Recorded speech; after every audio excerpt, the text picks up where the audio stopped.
side. That's going to be an alley-oop for Camden Davis. Out here in the Black Hills, we know hard work, we know pride, and we know that when it's time to get the job done right, you don't cut corners. At Black Mountain Painting, we bring that same grit and craftsmanship to every project we touch. Homes, businesses, barns, cabins.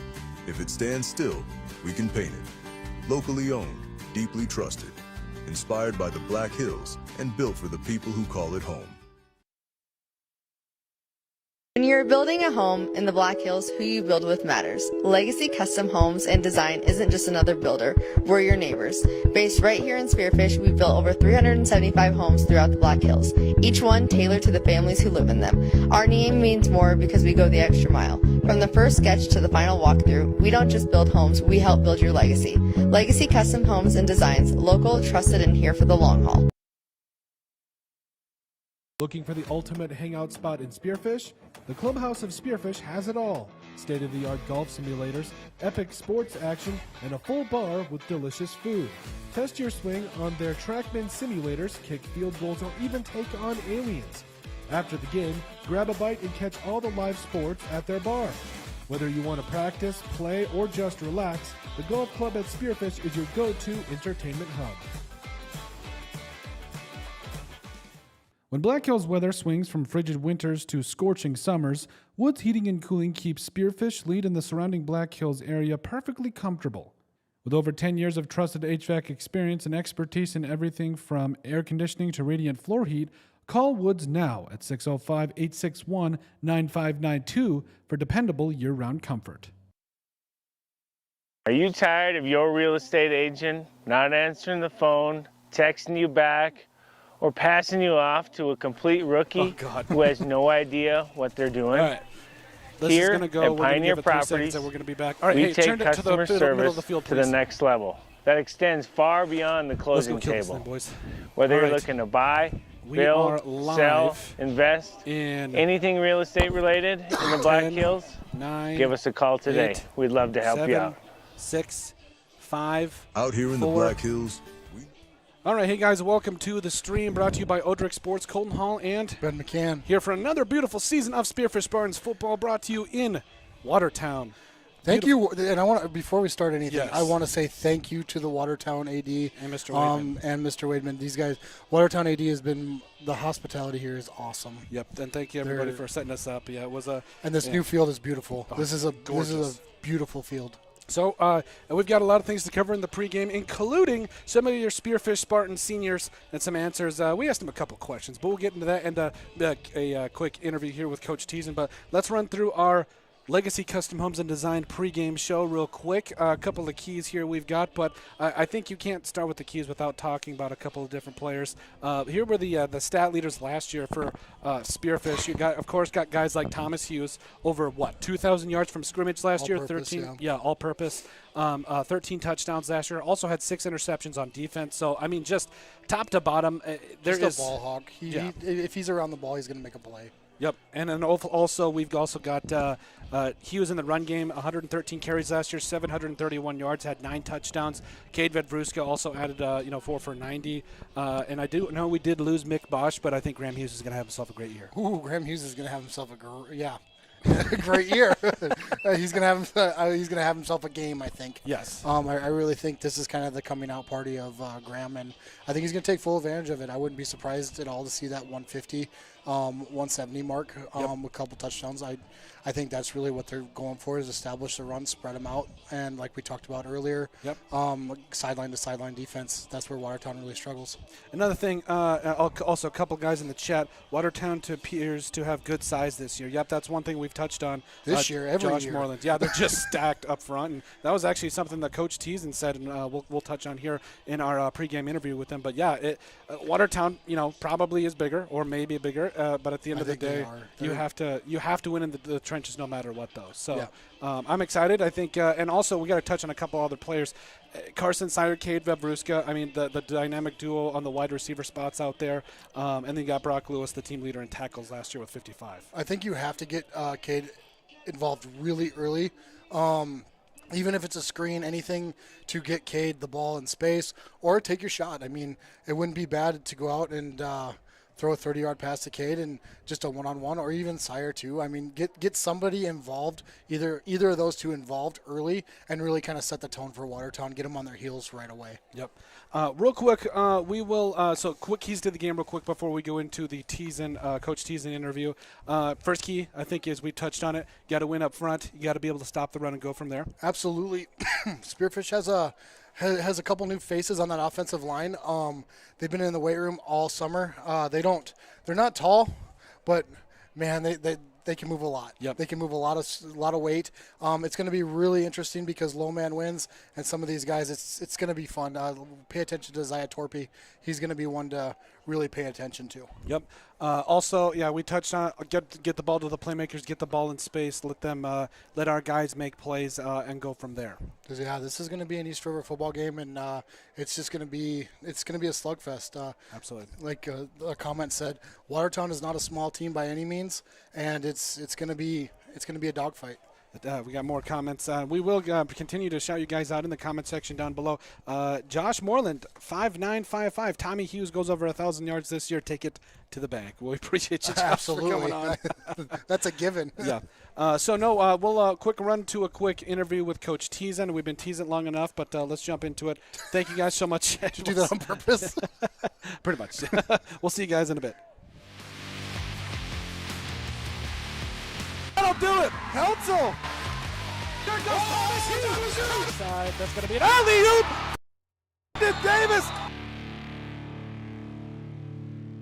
Hey guys, welcome back to Odrick Sports. I'm your host, Colton Holland. Today we've got Tom Teason, the head football coach at Spearfish High School. Mr. Teason, thanks for joining us. Yeah, thanks for having me. So I really want to keep expectations grounded, but I'm so excited for the season. Friday night football in Watertown. What's kind of your thoughts going into the game?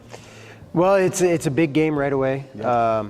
The last couple years have been both really tough-fought games against a really good team, very physical team, very well-coached team, very disciplined.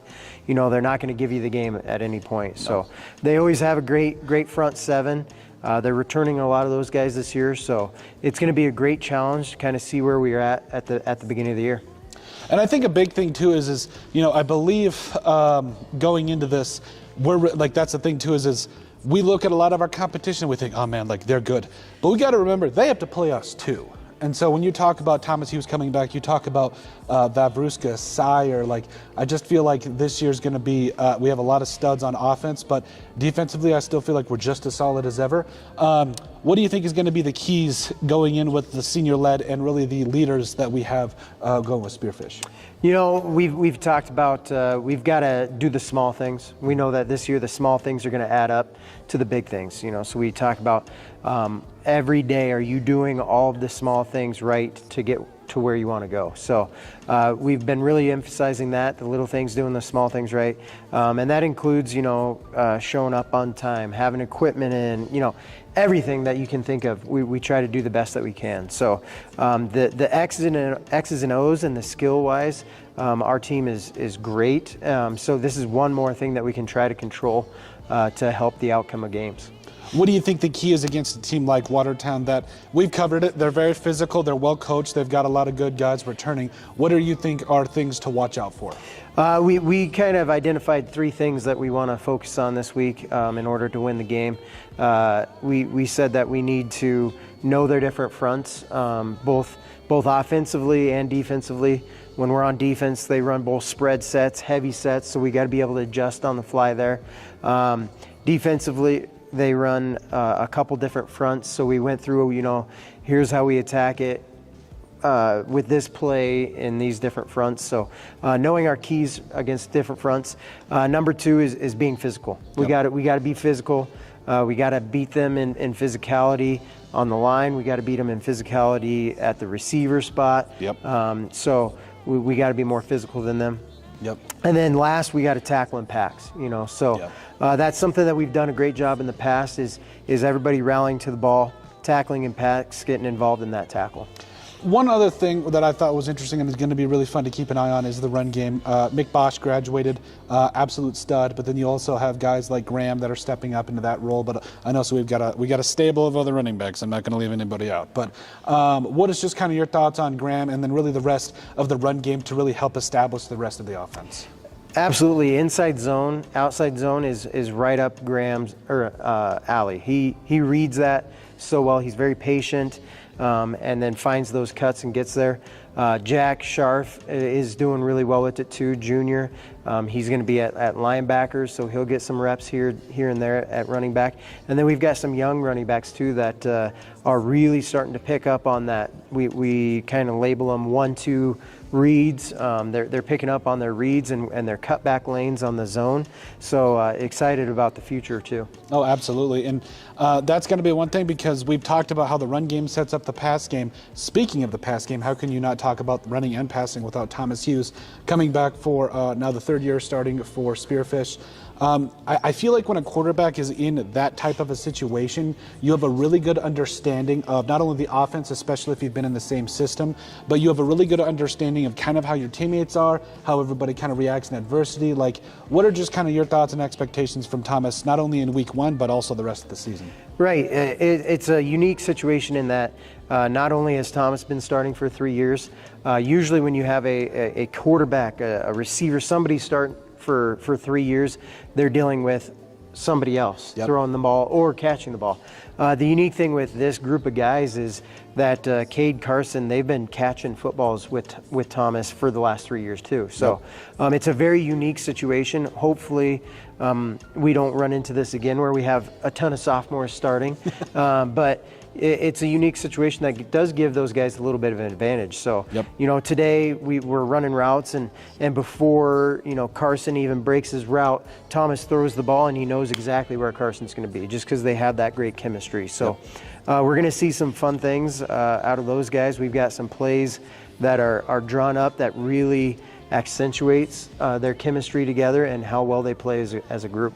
What do you think defensively? Because obviously we got to stop the run. Like you got to be all that's always the number one thing, and make him pass, especially on 3rd and long.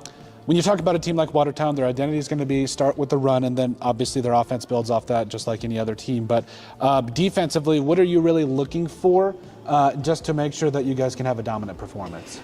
Coach Harkless did a great job of scouting these guys, breaking it down, and then all the defensive staff do just a great job of implementing things in order for us to be successful. So we've got some D-line stunts. Our D-line are all strong, fast, good guys. We were able to find some really good. Every year it's surprising. You're like, how do you replace a Jack Coat, a Sam Marcus? And, we've had guys really step up into those roles. So that's been awesome to have some guys step into there and play well. And they're being very physical on the line. Caden Carson really do a good job coming down from that safety spot to help fill the run. And they're so explosive and cover a lot of ground because they got some long strides. No, and I think defensively, it's going to be one of those things. We've seen it the last couple of years. Coach Harkless, Coach Powers. There's just so many guys that have a solid hand in helping things out. And then obviously the last thing is, what do you think it takes to come out with the Spartan victory against Watertown? Like I said, those 3 keys. We got to know the fronts and how to attack them. We have to be physical and then tackle impacts. I think those things give us a great chance of winning. Our guys know that winning isn't necessarily, about the final score. We always say that we never lose a game, we just run out of time. So that's a mantra that we talked about today. We talk about all the time is that it doesn't matter who we're playing. We're going to give them the full 90 minutes, and we're going to say we're ready for some more. So that's something that I think gives us an edge up is we do never quit. We're a hard-nosed team with a lot of fight in us. Absolutely. Thanks, guys. And thanks, Coach, for coming in and everything, and good luck. Yeah, thank you. Back to you guys. Perfect. Awesome. I appreciate it, Coach. All right. And welcome back to it, everyone, here as we march under, about 18 minutes left to go in the pregame here. Overall, really good interview, other than me forgetting to take out the ending there. But, really good interview with Coach Teason. And I think overall it's been echoed time and time again, the keys as well as what we got to do. Absolutely. And now I think it's time for a little bit of what you would want to say as far as entertainment. Now, I did do quite a few interviews with a lot of the seniors. We've got senior spotlights coming out with the soccer team next week, but we did catch a lot of the football players, and these will be coming up periodically throughout the season. But we caught up with the Hughes brothers, and they were they were interesting. Let me just say. So we're going to bring you guys to a couple of interviews we had with them, just shooting the breeze. So hope you guys enjoy it, and back in a moment. Graham Hughes, running back, cornerback, and linebacker. Thomas Hughes, quarterback, defensive back, senior. Who on the team has the worst playlist? I'm going to go with Carson Sire. Pretty rough. Let's see. I would say Easton Walters. What song makes you guys instantly want to run to a wall? Animal I Have Become. I would say Warm, Safe Place, Stain. Who spends the most time looking in the mirror before kickoff? I'm not going to lie, it's probably me. I'm going to be honest. That's a good question. I would say Carson Sire. Can you say who has the best celebration dance on the team and demonstrate it?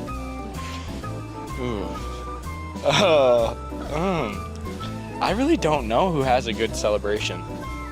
Does anybody even celebrate? Okay, I got one. Zaya Torpy, he doesn't run the ball, but when at practice, whenever he gets the ball, he'll aim it like this and then drop it. Yeah, I got nothing on that one, I'm going to be honest. Who on the team is most likely to become a viral meme? Ooh. Probably Zaya Torpy. No doubt, Skylar Bryant. Forgot about Skylar. If the team was stranded on a desert island, who would survive the longest?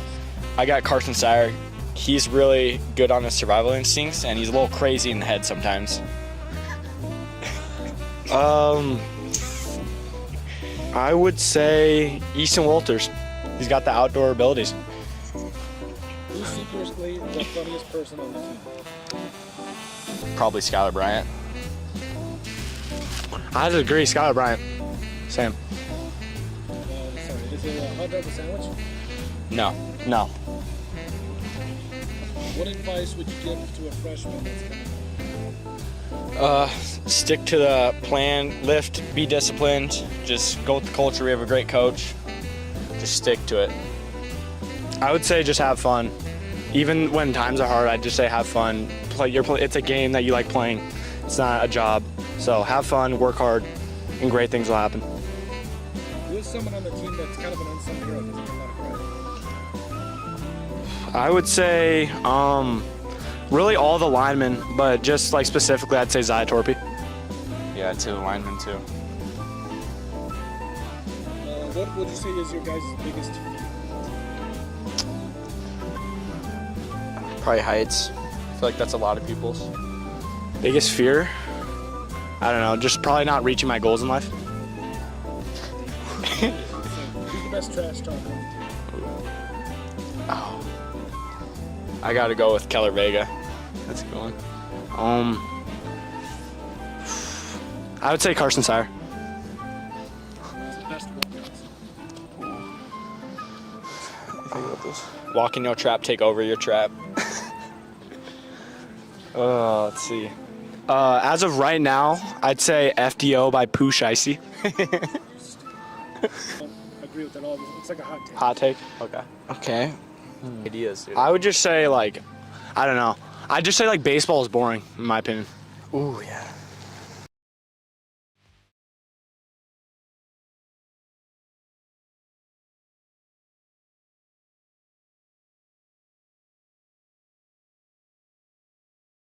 All right, welcome back to the production here. Yeah, overall, They look like fun. it was fun. I tried to ask some questions that were a little out there, but, like, I don't know. Like, I wanted to make sure everything was appropriate, obviously, but also, like, I'm trying to do funnier stuff. Let me know what funnier questions are, like, more in-depth. I saw volleyball. Thomas Hughes is deep. Yeah, he is. He's, like, Not achieving my dreams. not achieving. I literally said in there, I'm like, deep, dude. And, like, ugh. And so he's like, and then after the whole thing went about it, I really felt like I got to some really good questions, but at the same time, let us know in the comment section some question you guys would like us to ask. Like I said, we've got many more interviews coming I think up. the more you do it, the better the answers are going to be. You got to get comfortable a little bit. You know, it's the first game.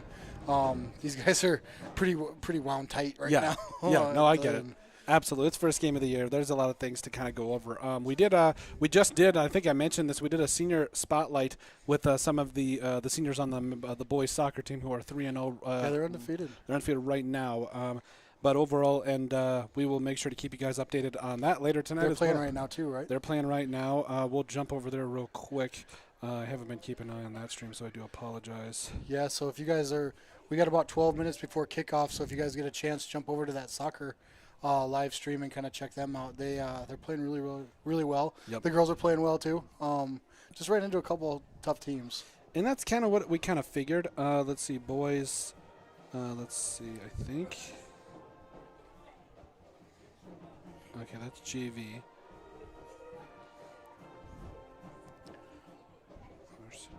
Oh, sorry, I think girls are playing right now. Yeah, girls, I believe. And then, yeah, so for right now, I mean, Sioux Falls, Washington's up. I believe it's halftime, and the girls are down 6-0. So Washington is they're a really good team. And so and shout out to BH for beating USF last night. That's a big win. Yeah. That's a big win. Big time stuff. Yeah. But no, we're going to, like we said, we're just about, 11 minutes left to go for the pregame. And I think we've covered everything. Now it's just time for some good old-fashioned football. It's just time. We've waited all summer for it. We've done all the interviews. We've done all the highlights. We've done all the practices. And I'm sure these guys are ready for it too. Oh, absolutely. I know the Rams. I got the little guys, and they've been jacked up for a while now too. We got 2 more weeks before our first game. We get a jamboree this Saturday, but I feel it's like just they're not always enough. jacked up. 15 minutes is just not enough for those little guys. No, and I get that. Like I said, I feel like they're always jacked up a little bit, though, which is good. You'd rather have that. Quit giving your kids Mountain Dew before you send them to practice. I don't know. Like, if they got a good linebacker that could take care of business, I don't know. I'm good with it. But, no, we'll be back here just a couple more minutes from our sponsors. Thank you guys so much for listening. Thank you to our sponsors. We're back here in just a moment on Odrick Sports. Hard work. We know pride. And we know that when it's time to get the job done right, you don't cut corners. At Black Mountain Painting, we bring that same grit and craftsmanship to every project we touch. Homes, businesses, barns, cabins. If it stands still, we can paint it. Locally owned, deeply trusted. Inspired by the Black Hills and built for the people who call it home. Looking for the ultimate hangout spot in Spearfish? The Clubhouse of Spearfish has it all. State-of-the-art golf simulators, epic sports action, and a full bar with delicious food. Test your swing on their TrackMan simulators, kick field goals, or even take on aliens. After the game, grab a bite and catch all the live sports at their bar. Whether you want to practice, play, or just relax, the Golf Club at Spearfish is your go-to entertainment hub. Are you tired of your real estate agent not answering the phone, texting you back, or passing you off to a complete rookie who has no idea what they're doing? Here at Pioneer Properties, we take customer service to the next level that extends far beyond the closing table. Whether you're looking to buy, build, sell, invest, anything real estate related in the Black Hills, give us a call today. We'd love to help you out. When Black Hills weather swings from frigid winters to scorching summers, Woods Heating and Cooling keeps Spearfish, Lead, and the surrounding Black Hills area perfectly comfortable. With over 10 years of trusted HVAC experience and expertise in everything from air conditioning to radiant floor heat, call Woods now at 605-861-9592 for dependable year-round comfort. When you're building a home in the Black Hills, who you build with matters. Legacy Custom Homes and Design isn't just another builder, we're your neighbors. Based right here in Spearfish, we've built over 375 homes throughout the Black Hills, each one tailored to the families who live in them. Our name means more because we go the extra mile. From the first sketch to the final walkthrough, we don't just build homes, we help build your legacy. Legacy Custom Homes and Designs, local, trusted, and here for the long haul. Since 1974, Dana Dental Arts has proudly served Spearfish and the surrounding Black Hills area with trusted, family-focused dental care. With over 120 years of combined experience, their doctors provide everything from routine checkups to advanced treatments, all while supporting the communities they love. Book your next appointment with Dana Dental Arts today by calling 605-642-7727 or visit their website at danadentalarts.com. Looking for a great meal in Spearfish? Stop by Millstone Family Restaurant, serving up home-style favorites for breakfast, lunch, and dinner. Great food, friendly service, and a place the whole family will love. Millstone Family Restaurant in Spearfish, and go Spartans! Sometimes life looks fine from the outside, but inside, you know something needs to change. Maybe your marriage is struggling, your family feels disconnected, or things from your past are still affecting your life today. At Transformations Mental Health, we specialize in trauma, marriages, individual therapy, and working with students. Our therapists don't believe in a one-size-fits-all. We take the time to understand your story and help you create real change. Transformations Mental Health. It's more than talking, it's transformation. Pioneer Bank and Trust handles thousands of transactions every day, but it's not all about that. It's about the people. It's about our customers and providing them the best service possible. Our people greet you with a smile and know you by name. We have the knowledge and the expertise to serve your needs. At Pioneer Bank and Trust, we know that it's about the people, and our people are the difference. Don't settle. Pioneer. Pioneer Bank and Trust. Local. Member FDIC. All right, hello and welcome back to the broadcast as we get ready for the starting lineups as well as the national anthem. Educational benefit of high school students. Good sportsmanship and respect for players, coaches, officials, and fellow spectators. Couple different things. We will have highlights and a full web article out after the game, trying to get Coach Teasen as well if he's available. Full stats, everything, as well as photos. We've got Mr. Roeder made the trip up to Watertown, so we are. Met him at Target out of everything. I just stopped by Target before he got over here, and here comes Mr. Roeder. Hey, what's going on? He's just an absolute professional. He's everywhere. We can't thank him enough. No, he does so much. Does such a great job. He really does. So we've got Mr. Roeder, so we'll have photos, videos, interviews. We'll have everything for you guys here a little bit later, but we will step aside for the national anthem.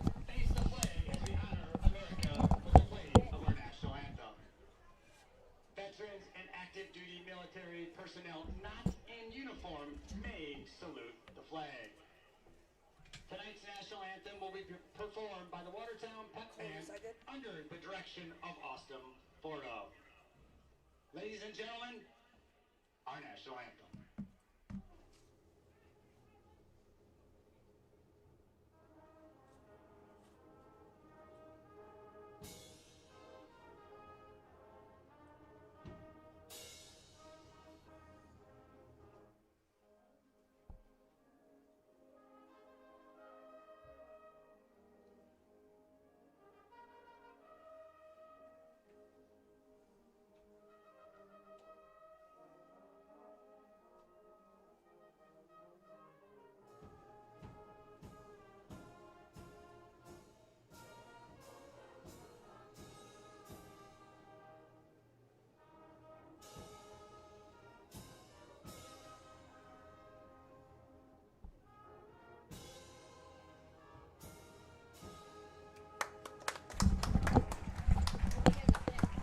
Great job by the Watertown Pep Band. And again, Absolutely. because I did say it before, thank you, Watertown, for the hospitality. Yep, Mr. Wade, yep. Yes, beautiful stadium. Thank you, Watertown AD. This is awesome. Yeah. This is truly beautiful stadium. It is. So now we're getting ready to hear the starting lineups for the Arrows and the Spartans, starting with the cheerleaders.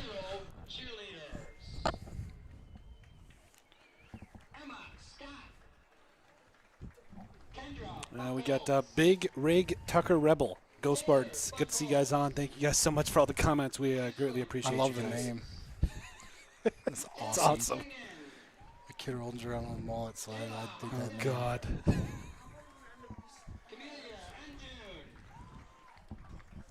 Maddie Young. Adrian Schultz. Cadence Kemp.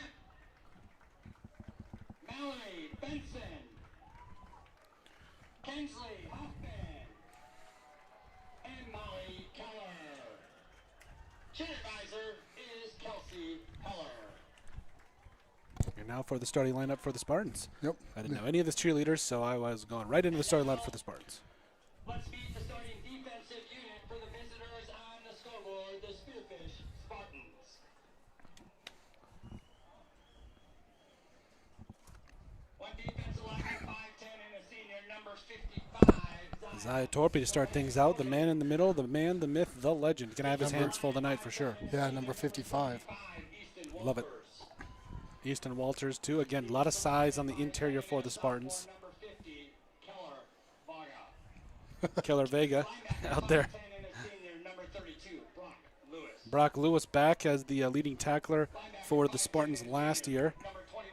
Our boy Big Mac in the Crow's Nest giving us that comment. We appreciate you, my man.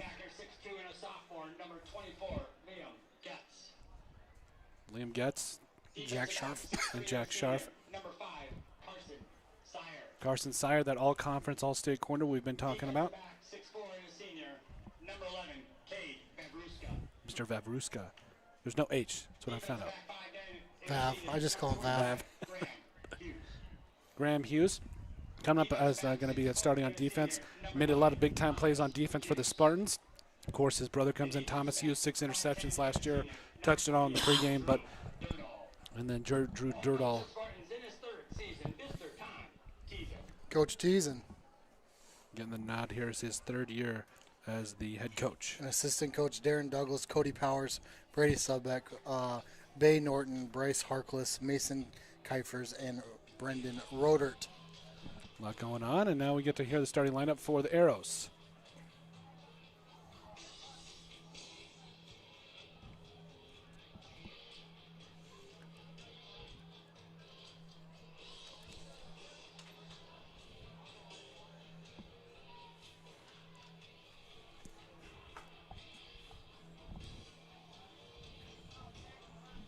Let's meet the starting offensive unit for your Watertown Arrows. Left tackle 6'2", and a senior, number 62, Henry Ninke. Some bigger boys here for the Arrows. Henry Namkin, 6'2", 285-pound senior. Christensen, 295.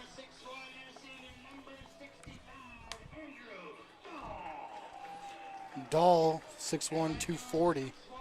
Now, we've been talking about they've got size, and as Coach Teasen did mention, we'll be all about using that speed to get around and make plays, rely on that athleticism. Then you got Anderson and Hansen. Hunter Peterson, that's the one to watch. He is NDSU commit. I think All-state tight end last year, 20-plus catches, 400 yards. I want to say 5 or 6 touchdowns. Yeah, he ran the ball every once in a while, too. He's an absolute player. Yep. And then Braden Jank. And let's not forget, this Watertown team, came out a couple years ago and won that state title against Pierce. So, very talented, very well coached as well. I don't want to say simple is a bad thing, but they're very structured. Yes. And they don't. If it works, they're not going to get away from it. So, yep. Stop it, make them change. Yep. And now we will wait to hear for the coin toss. Again, let us know where you guys are watching from. We greatly appreciate you guys for just joining us here for Spearfish Spartans Football to start things out. Looks like the student body of Watertown is blacked out. And this is just the best time of year. It really is. And look, it's not a lot, but to make the 6-hour drive, I feel like the visitor section is pretty big. Yeah, we got some good traveling. Yeah, we got some diehards. Love to see it. That's one thing about AA football is you're going to travel Yep. almost every week. We got the 4 starters here. Number 11, Hunter Peterson. Number 7, Cutler Swenson, as well as number 65. That was Andrew Dahl. Number 25, Landon Lewis, and number 20, that is Lincoln Shutt. Lincoln Shutt is the running back from last year. Thank you for your cooperation. About 800 yards and 10 touchdowns. So, and then out there for the Spartans, number 55, that is Zaya Torpy, as well as looks like that is Brock Lewis, number 32. And then Easton Walters out there, number 75, and then also number 74, Skylar Bryant. And then, of course, Thomas Hughes, number 9, the senior quarterback.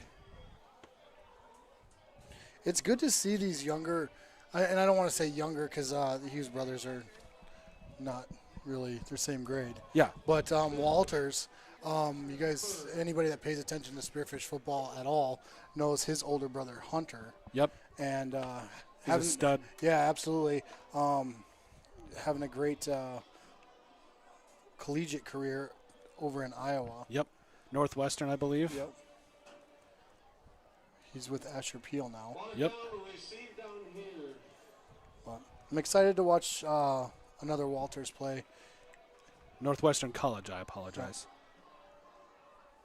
Last year they went 6-4, but now we're ready to go here.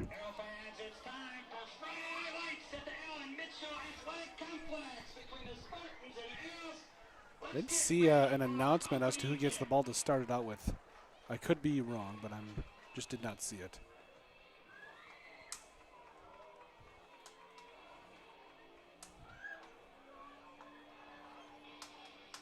Oh, a little breakdown by the referees. I like it. Everybody in the middle. Looks like Watertown will receive. Yep. And Spearfish will kick. So I'm guessing Spearfish won the toss, deferred to the second half. Yep. Watertown took the ball, and they will be going to the north. Spearfish will be going to, I apologize. Watertown will be going to the south. Spearfish will be going to the north. Yep. Why that matters, I don't know, unless this thunderstorm we end up getting does appear. And Cade Vavrushka kicking for the Spartans. Sam Marcus was such a staple that Cade can kind of do it all. He can kick you the extra point. Now we get ready to roll here, and we are underway. And the kick goes out of bounds.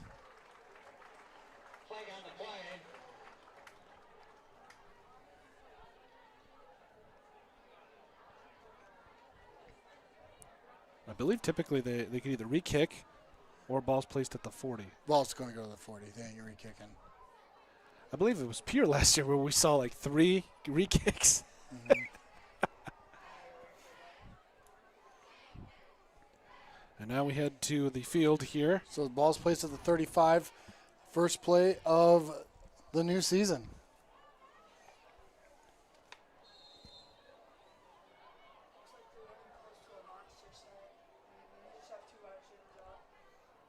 And the give up the middle, I believe that is Shutt. Shutt runs up the middle, gains a couple. Looks like he gains about 3 or 4. Lincoln Scott, the ball carrier. Lincoln Scott, the ball carrier. Second at about 6. Scharf and Lewis on the tackle.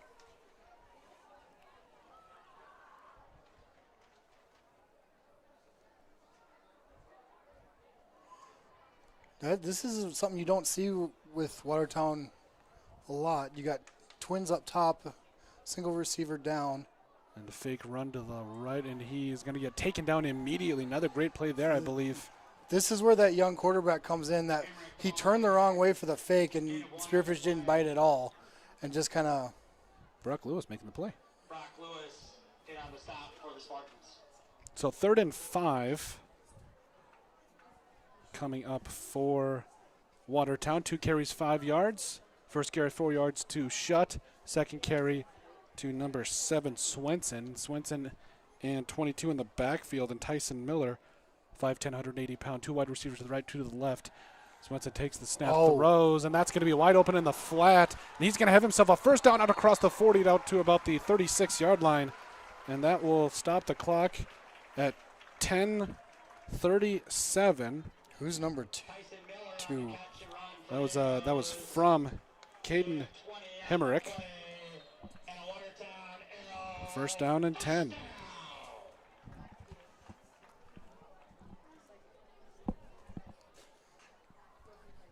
Two for us I don't want to say he got out of position, but he kind of got too deep, and they just kind of threw over him. And so now, 1st and 10 for the Arrows. Ball on the 40-yard line. Option. Fake right. Kemerick is going to get taken down there by number 21, Scharf, on the tackle. 2nd down at about 5. Gain of 5 on the play. Jack Schreier in on the sack for the Spartans.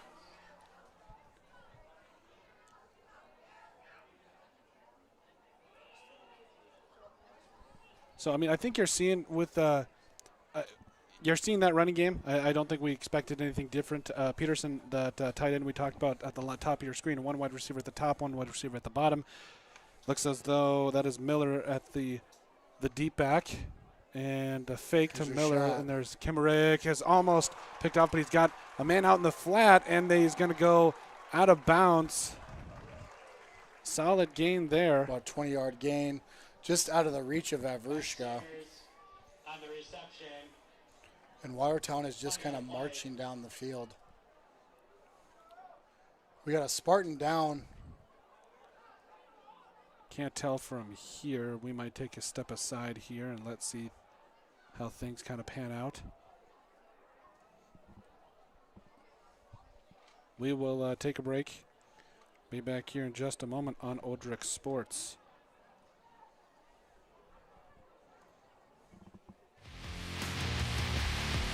That'll do it. Council. There goes Thomas. Side. That's going to be an alley-oop for Camden Davis. Out here in the Black Hills, we know hard work. We know pride. Okay, so looks like there's a flag on the play blocking the back. I didn't see the flag, but blocking the back, it looked like that's why the Spartan was injured, and they brought the ball back to the original line of scrimmage. Yep. So basically just replaying the down. That's a big down to lose for Watertown. So now going to be 2nd and about 4. There. And he's stuffed at the line, maybe a gain of 1. Easton Walters absolutely just absorbed him. Like there was no moving. Easton got a hold of him, and he didn't go anywhere. Got the ball carrier. Gain of 1 on the play. Easton Walters again the stop for the Spartans. So now looks like it's going to be about 3rd and about 3. Still Watertown football. And a big drive here, about 3 minutes into this one. So 3rd and 3. Man in motion is 20 Shutt. Shutt with the fake. He'll throw out to the wide and trying to get the first down. They will. Vavruska was there, but couldn't quite make the play. Hughes made a beautiful read on it, but that is going to be a first down for Watertown. I think you got to bring your safeties up just a little bit. Let your DBs really kind of contest those short passes until they can prove they can beat you over the top. Yep. Because they're just kind of picking apart there. Great job by the Watertown quarterback. So we got a wide receiver at the bottom of your screen. That's number 7, Swenson. They're in the I formation, Shut the deep back, and the give is to shut up the middle. And he breaks a tackle, Shut out across the 25-yard line to about the 23. He gains about 7 or 8 yards on first down. Looks like he kind of just ran right through. Lewis had him, and then he just kept his feet going. Gain of 7 on the play. 2nd and 3. Vavruska on the stop for the Spartans. Cade's an athlete, but you never want him making tackles.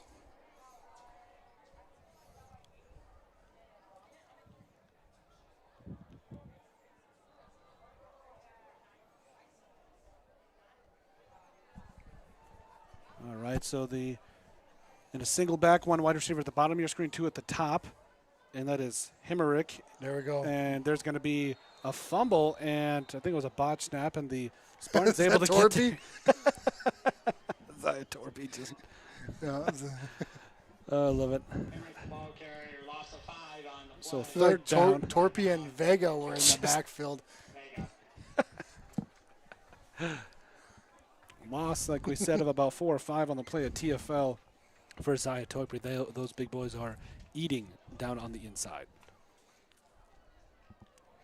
I think this is just outside of field goal range. I think so. This is probably 4 down territory. Yep. I'd look for a run, try to cut this a little bit with Shutt. They're just widening them out. Now they're bringing them in. Yeah, I'd look. Heinrich and Miller in the gun, and it looks like that will be a timeout. Watertown. With 6:38 left to go in the second. I think we'll keep here. We've seen overall, we talked about it, at Watertown, they're going to run the football. You got to be able to take them down on first contact. You can't let them, you can't let them run the football. And I think for the most part, Spartans are trying to fight back here and looking to grab some momentum. Yeah, and you gotta remember. I mean, yes, they had some big plays, but they were just out of the reach of the Spartans. I think if Cade has one little bit more step, that ball's picked. He's going the other way. Yeah, these students are getting into it. You can feel it. You can feel the stadium shake up here. About 40 feet in the air, too. So I'm afraid of heights, so this is not comforting. But no, I think ultimately just shore up the defense a little bit. It's definitely bend, don't break right now. Great job by those front linemen, too. I mean, I like the enthusiasm, but 3rd and 7 for the Arrows, and I believe it's Himmerich. Just remember, in the gun, the lowest bidder built it. Yeah, right.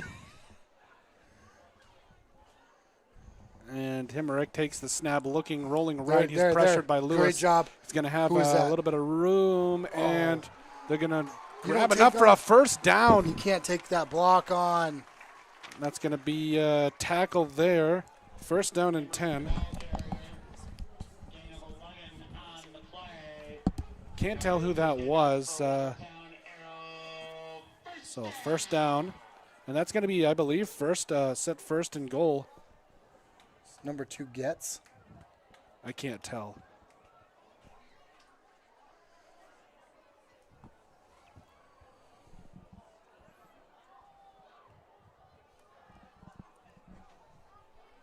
All right, and Himmerich again with Shutt. There goes the snap. Oh, Torpy yeah. Trying to get him, and Torpy takes it. Oh, good hit there by the Spartan defense, and he came short around that gain. corner.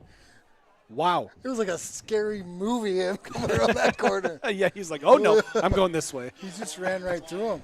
So second down and goal. Sorry, still second and goal, correct? No, it's second and 9. My bad. They can get the first down about the 5. Gotcha. Second down. First football game?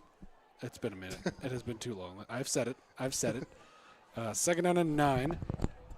So now in the gun, that's Himmerich and number 22, Wilson, I believe, or Miller, excuse me. Bottom of your screen's number 21, Paulson. Man in motion is Robison.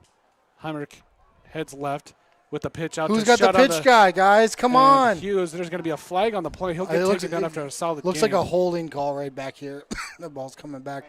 But you got to have somebody dedicated to the quarterback, and you have to have somebody dedicated to the pitch guy. Yep. Flag on the play. If you cross that river, you know you're going to see the option. It's just a given. If you cross that river. If you cross the Missouri River, every East River team runs some kind of option.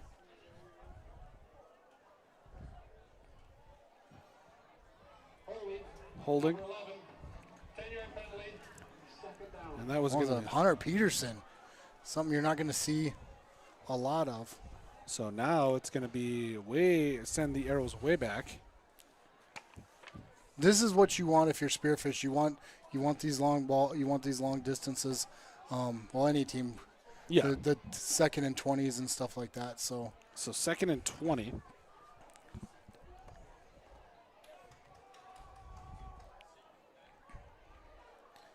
.502 left to go in the first quarter. This is where you guys got to sit back and really kind of focus on Peterson. Yep.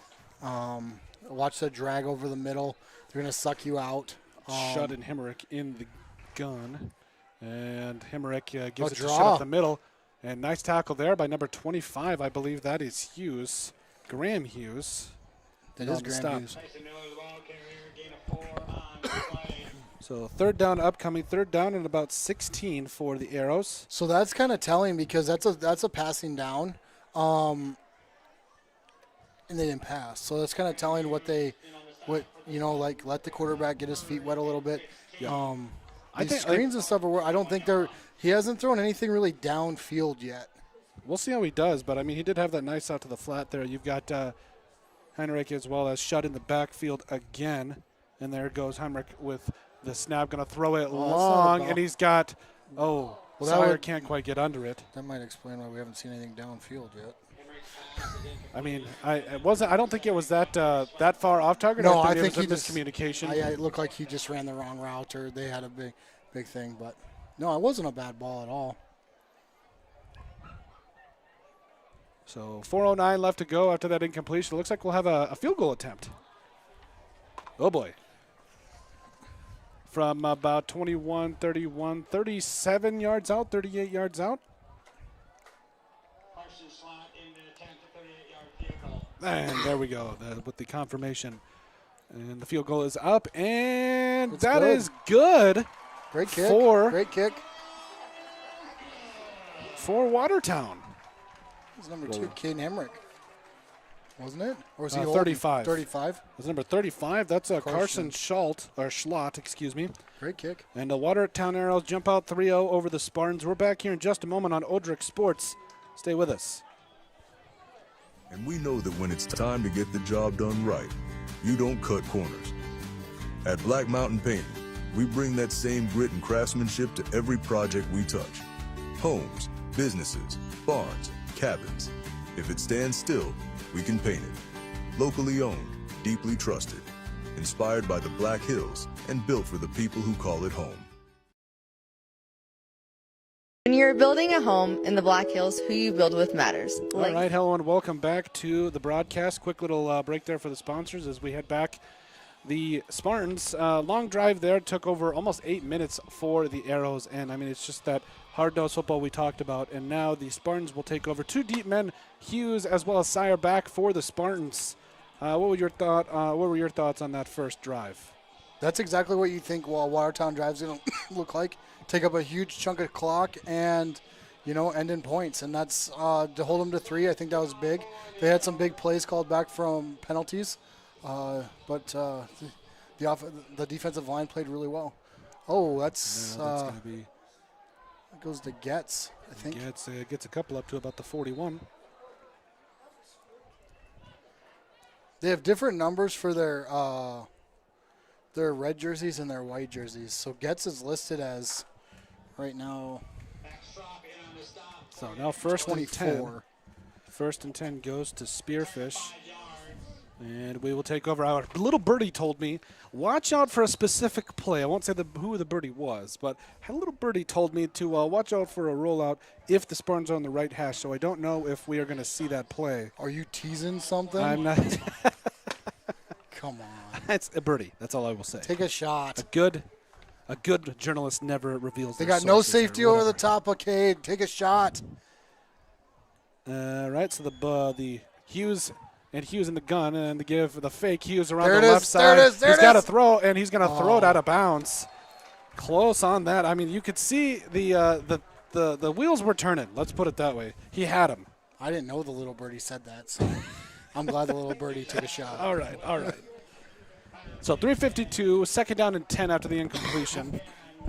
But that is smart, though, getting out of the pocket, getting away from an intentional grounding, and then being able to. I think you've got to flip that, though. You've got to give Hughes the wide side of the field. You can't roll out to the left to the short side. Yeah. You got to give him as much space as possible. I would have maybe flipped it, but so I completely like it. I like it. Jones, Vavruska, Sire. You've got the Hughes brothers in the backfield, in the gun. You got some size. Is what you do have size. In motion is Jones. Oh, so 4 is Jones. Yep. Yeah, that's listed. And with the throw, that's caught by Vavruska for about a 4 or 5 yard gain. Third down upcoming for Spearfish. Thomas Hughes doesn't make that throw last year. I don't think he's got more confidence. Yes, for sure. He was. Great throw by Hughes. Let's see, a couple of comments real quick while we wait. Get off the field, deed. Josh Moreland, don't disagree. Drew Bosma, bend but didn't break. Too long, 8 minutes in my thoughts. Yeah, overall not a horrible drive, but I would like to see them get off the field a little sooner. But we're ticking down to inside of 3:20 here to go in the first quarter. 3rd down and 6, and Spearfish with it now. The crowd shaking. 2 wide receivers at the top, 1 at the bottom. Hughes and Hughes in the gun. Spartans with those new S helmets, you love to see him. Hughes takes the snap and gives it to his brother Graham. Hughes, and Graham That's a first bulldozes down. his way for a Spearfish first down. If they can keep that going, that's dangerous. I mean, when you got 3rd and long, when everybody thinks it's a passing down and you can pick it up on the ground, love to see they're it. going to have to commit somebody to the box, and that's going to leave the playmakers open. So I said I'm excited to see Graham. Just let him loose. Genetics don't differ that much. No, they both can run, and they are both bulldozers. Well, one more than the other, let's say. Again, the Spartans looking for the play here. Looks like they'll have Hughes and Hughes in the backfield in the gun. 3 wide receivers at the top of your screen, 1 at the bottom. I don't know if I'm sold on the mustache yet, though.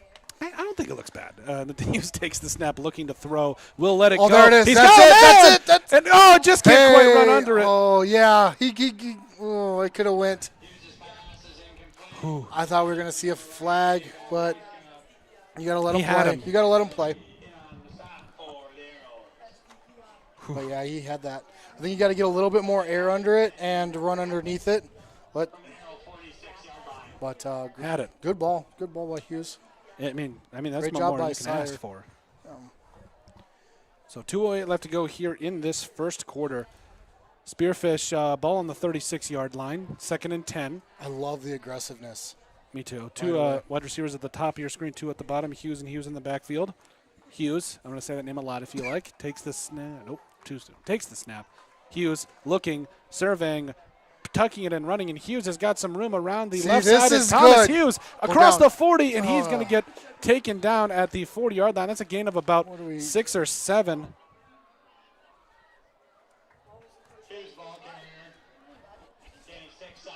So now 3rd down and about 4.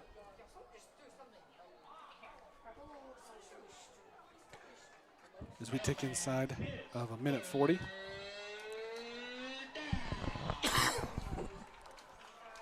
That's what you want from Hughes, but I wouldn't want any more than 10. Nope. But great job so far by that offensive line. That's the first time it's kind of broken down. 3 wide receivers at the bottom of your screen, 1 at the top. Hughes and Hughes in the backfield.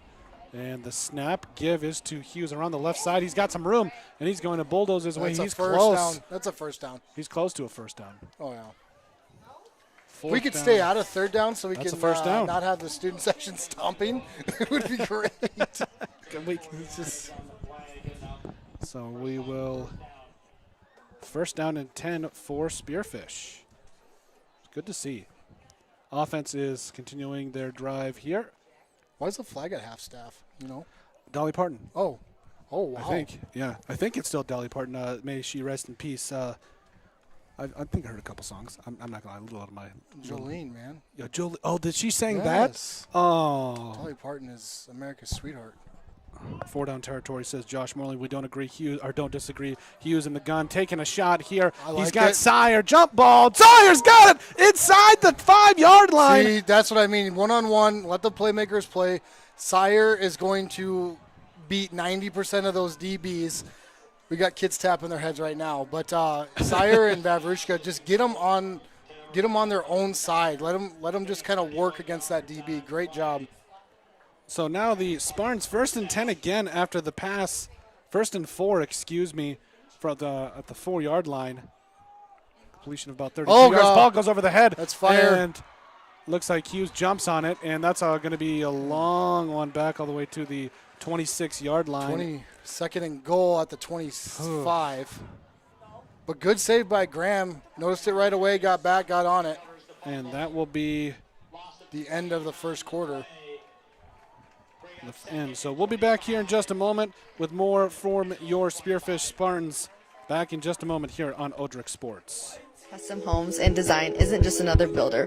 We're your neighbors. Based right here in Spearfish, we've built over 375 homes throughout the Black Hills, each one tailored to the families who live in them. Our name means more because we go the extra mile. From the first sketch to the final walkthrough, we don't just build homes, we help build your legacy. Legacy Custom Homes and Designs, local, trusted, and here for the long haul. Looking for the ultimate hangout spot in Spearfish? The Clubhouse of Spearfish has it all. State-of-the-art golf simulators, epic sports action, and a full bar with delicious food. Test your swing on their TrackMan simulators, kick field goals, or even take on aliens. After the game, grab a bite and catch all the live sports at their bar.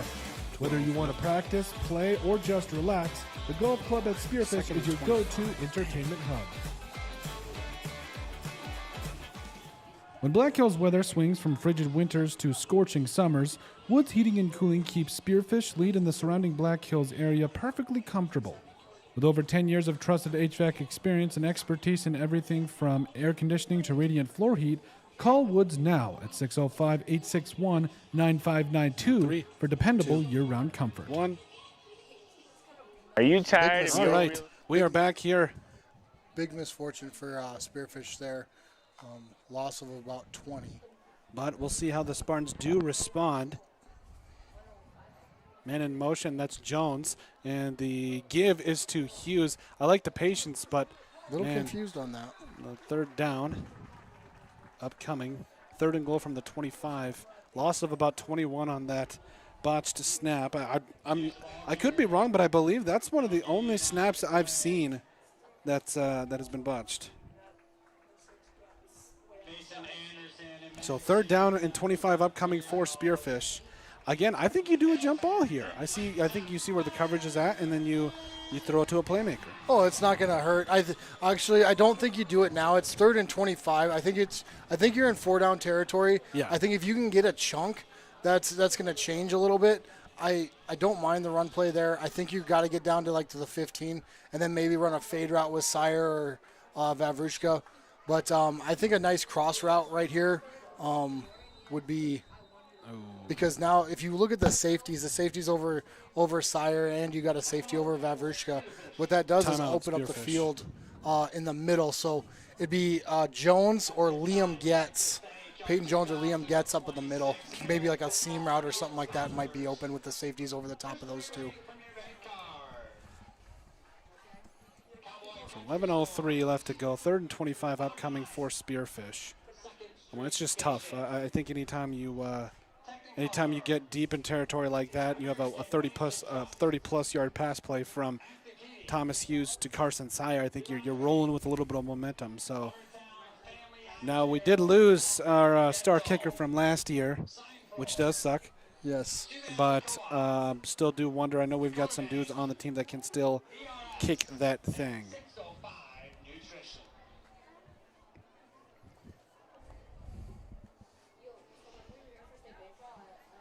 Now it looks like we're back into it here. But Using the gun. You see how the safeties are over the top, and that middle is just wide open. You got to take advantage of that. Get a slant right over the top of those linebackers. Would be open. Anything like that. Third down. Hughes trying to escape, finding a little bit of room. He is slippery, but he will turn, and that's a fumble. That's a fumble, and Watertown's got it. And they say that Watertown has it, and tough thing to start out for Spearfish, but you got to go down. You got to go down. I get he's trying to fight for yards too. I get it. That's tough. Big stop by Watertown. Now the defense has to step up and get them off the field.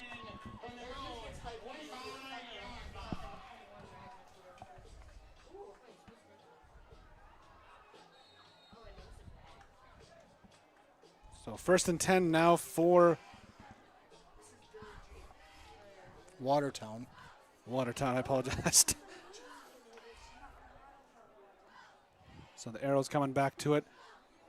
We knew this was going to be a slugfest, though. Oh, absolutely. So it looks as though you've got Himmerich under center. Shut the deep back. One wide receiver at the top and bottom of your screen. There goes the snap. The give is to Shut, and he's got a little bit of room around the right side. He's going to get wrestled down by Thomas Hughes.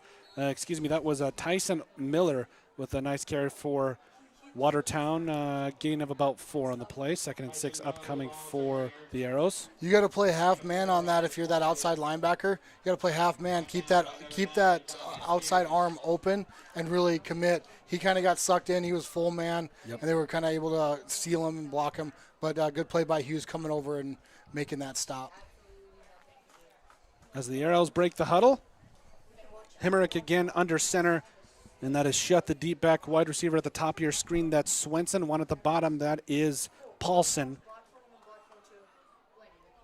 Snap, and the give is to Shut up the middle. And he's got a good little gain there. And Shut out across the 40, dragging defenders. He's out across the 50 to about the 47 or 48-yard line. That's a first down for Watertown.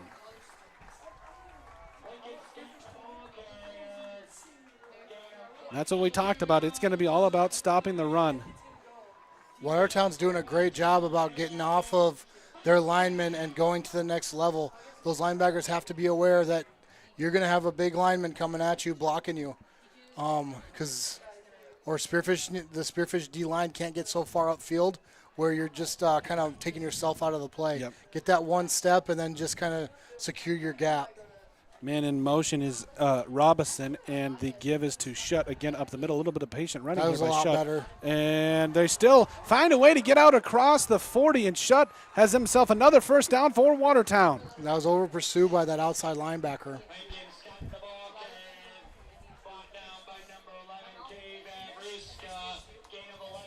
Gain of 11 there. 1st and 10 now upcoming. That D end has to stay home, because that eliminates those cutback lanes. Those cutback lanes is where Jaron Deal and it looks like Shut, and those guys, good runners, will take advantage of those cutback lanes if you give them the opportunity. So now 1st and 10, ball on the 42-yard line. Watertown driving again, back-to-back nice runs for Shut, the senior. Heinrich in under center, Bottom of your screen is Swenson, man in motion, Robeson, and the give is to Shut again. He's got room around the left side, and Shut oversteps a defender, and he's going to get tackled by a couple of different Spartans, and it looks like another nice run for Watertown and a first down. Who's ever in charge of outside contain on that side needs to not get sucked in. It's another first down for Watertown. 8:47 left to go here in the second quarter, and it has been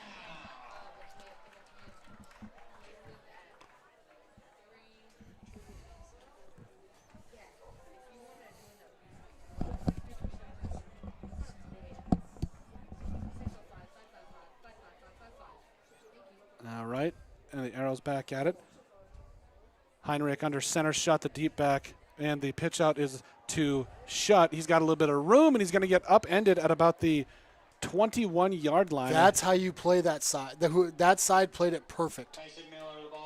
Miller on the carry, my mistake. 8:33 left to go here in this one. Great stop by Walters.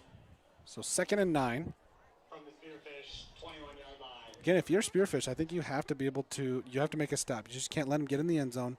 10 is a lot harder to come back than from 6. Oh, absolutely. Or 3. So 2nd and 9, Watertown. They got Heinrich Vega under in center. the back. Is that Vega? I believe so. And then you've got Shut. Bottom of your screen is Swenson.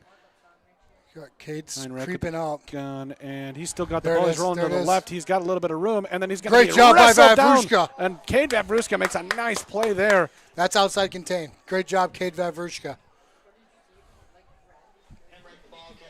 And that's a loss of 3. And that's exactly what you want to see. Defense finally making a stand here.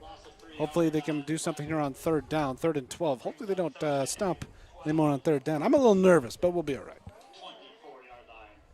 24-yard line as the Arrows break the huddle here. 2 wide receivers at the top of your screen. That's Paulson and Swenson. You've got Shut and you really want to pay attention to where Himmerich Peterson's at right in now. the gun. motion. Paulson, fake to him. Throw out to the outside. He's caught and shut. Not able to get there. 4th down. And number 25, Graham Hughes, was right there too. So if that ball would have been caught, he wasn't going anywhere. Yeah, great Hughes job made by a the great play Spearfish there. defense right there. We've got another field goal attempt from number 35, Carson Schlott. I'm thinking, so what? 41 yarder. That's impressive. It is. And the 41-yard kick is up, and that is another field goal for Watertown. Brings it 6-0. 6-0 lead for the Arrows with just 7:09 left to go in the second quarter. We'll go ahead and step aside real quick and just hear a quick word from our sponsors. We're back here in just a moment on Odrick Sports. Estate agent not answering the phone, texting you back, or passing you off to a complete rookie who has no idea what they're doing. Here at Pioneer Properties, we take customer service to the next level. That extends far beyond the closing table. Whether you're looking to buy, build, sell, invest, anything real estate related in the Black Hills, give us a call today. We'd love to help you out. All right, welcome back to the action here. The Arrows back-to-back drives, leading in field goals, 6-0 lead, 7:09 left to go after the Thomas Hughes fumble. Ball on the left hash of the 40-yard line. I mean, just overall been kind of a rough start for Spearfish, but we'll see how the Spartans do respond. Squib kick last time, let's see. They kind of got that ball up and down, so I wouldn't be surprised to see it again. And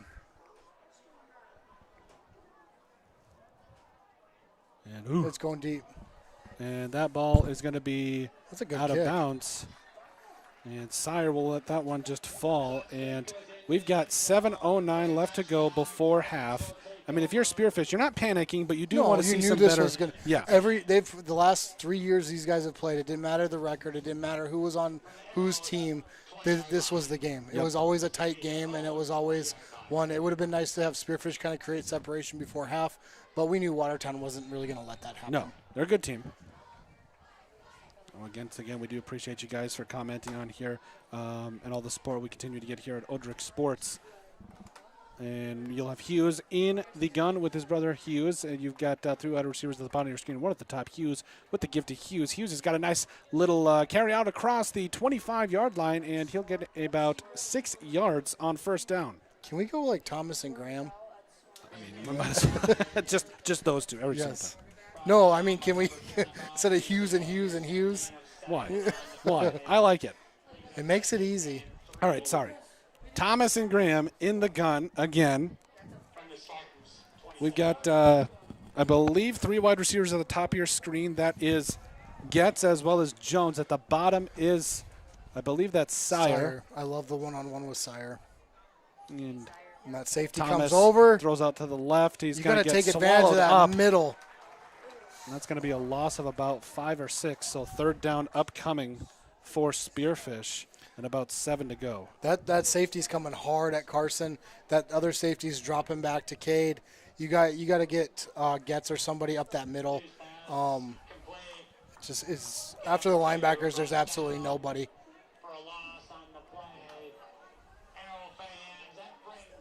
So now, third down upcoming for Spearfish. You've got Jones on the field. You've got Sire Vavruska. You've got the Hughes brothers. And the top of your screen, I believe, is Liam Getz. Ball on the 23-yard line, excuse me. Thomas takes the snap, looking, stepping up in the pocket, looking to run, and he's going to have himself a first down. Now and get he's out of bounds. Good job, Thomas. And that's a great run out there, and that's some definitely momentum that the Spartans needed. So 1st and 10. That's the maturity showing by getting out of bounds, stopping the clock, yep, and not taking the hit. We got 5:32, so it's not like it's a big concern, but it's definitely still something to keep an eye on as we wane down towards to the second half. Absolutely. Half. So that's about an 11-yard run by the senior. And that's one thing he can do. He can always just tuck and run. You always got to keep him, just keep your eyes on him. Quarterback spy doesn't necessarily hurt you. You got to have a pretty fast quarterback. That's true. spy. That's true. So we're 10 on the play clock. Hughes takes the snap, gives it off to Graham Hughes around the left side. Hughes, another nice gain there for about 4 or 5. He gets out of bounds.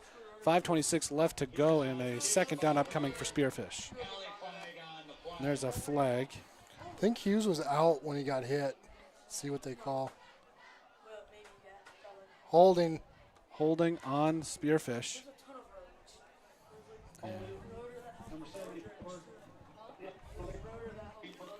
On Skylar Bryant. That's tough. So that's going to be back. So it's going to be 2nd and 20.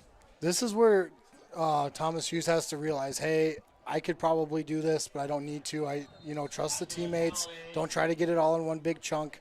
And don't try to do too much. 1st and 20 from about the 25-yard line. The guy owes me a Coke.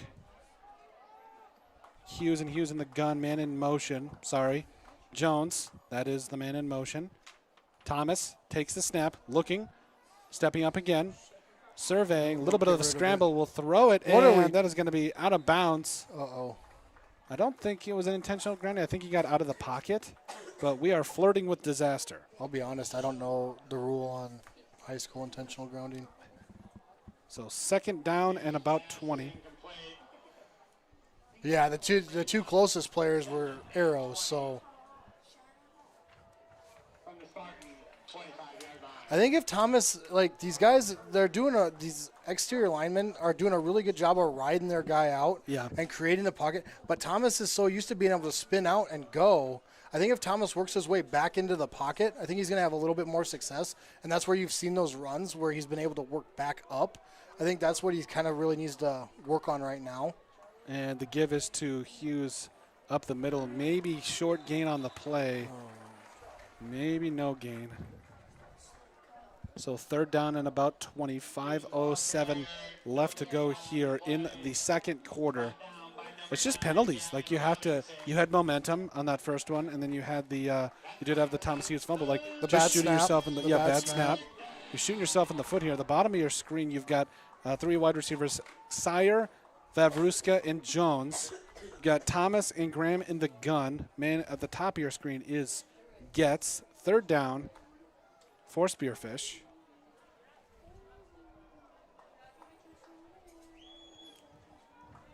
And Thomas will take the snap, looking. He's got a little bit of room, but he's also going to be, he gets out of it somehow. He is Houdini, and Thomas Hughes looking to throw. He's got Carson Sire for a jump ball. And he got 1 foot down. Looks like he got 1 foot down. Oh, no! Oh, looks like Watertown coach has got his hand over his head going, he caught that ball. Even the other Watertown coach is calling it a catch. That was a great play. Great defense by Watertown.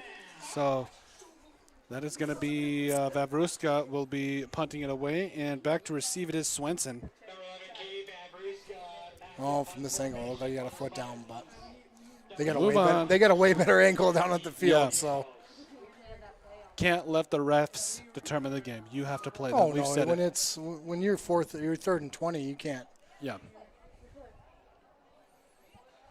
And Vavruska sends this one away. Not a lot. That's not going to net a lot. And it's got an arrow bounce. And it looks like the Spartans are able to down it. Number 14, Sean August, able to get there. So the Arrows going to take over. I'll be honest, this is kind of worst case scenario for Spearfish right now. Yeah, I think you have to come out. Now they will get the ball to start the second half. So if they can make a defensive stand here and get some kind of points and double dip, yeah, that's huge.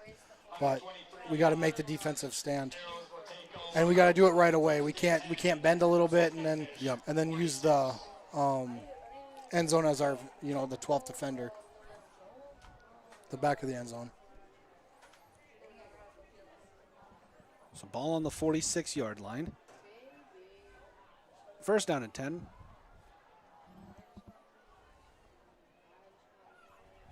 And with the give to shut up the middle, he's going to get tackled after a gain. Still a nice gain, though. 2nd and about 6 upcoming. Man, I still think it's too many.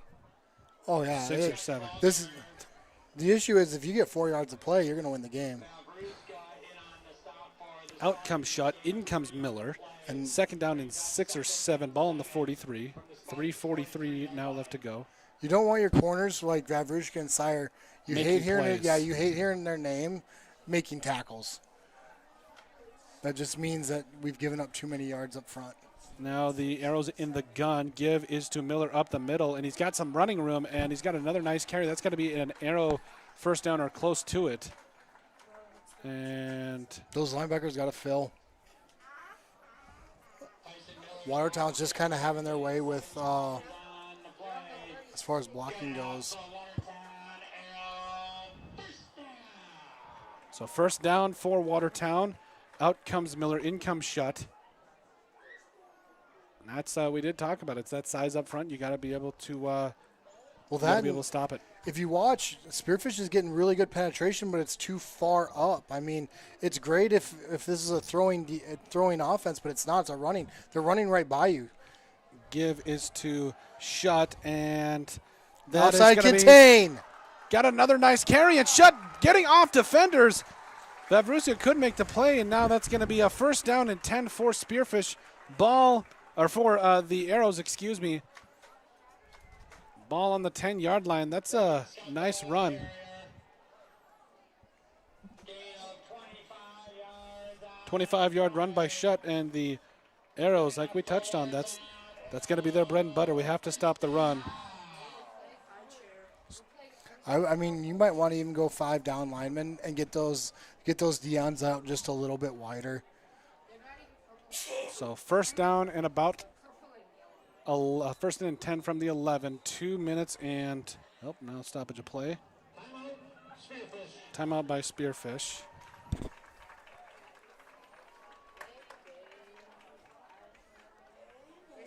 I think that's smart. I think you want to be able to stop the clock here. You got to get your guys a breather. You got to, we got to make some plays. Just kind of reset. And I mean, it's first and 10, ball on the 11. It's not the end of the world, but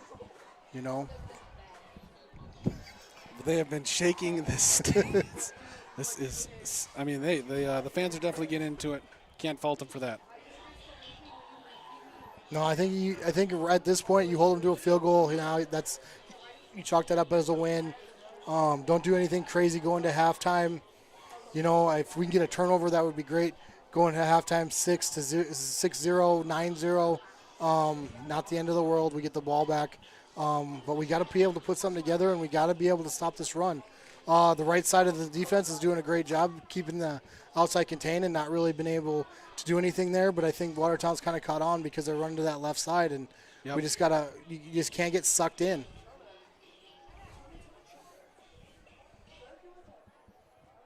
Now we're back to it.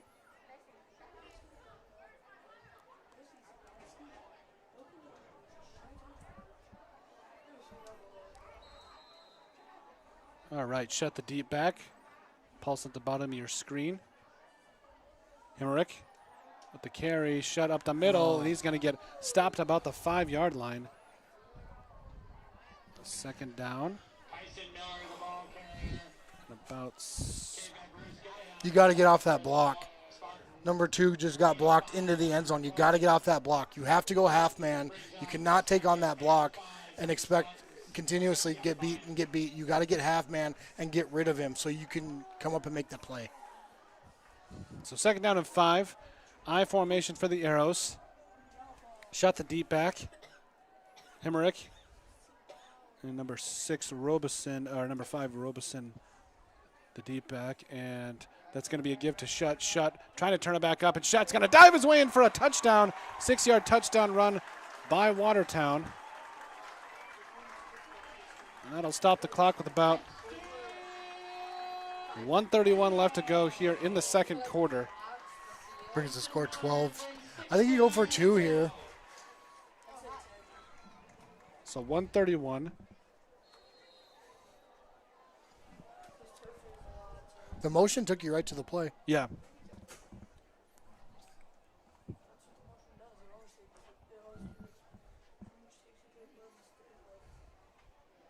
So they will go for 2 here, and it makes sense. So Hemmerich as well as Shutt in the back here in the backfield.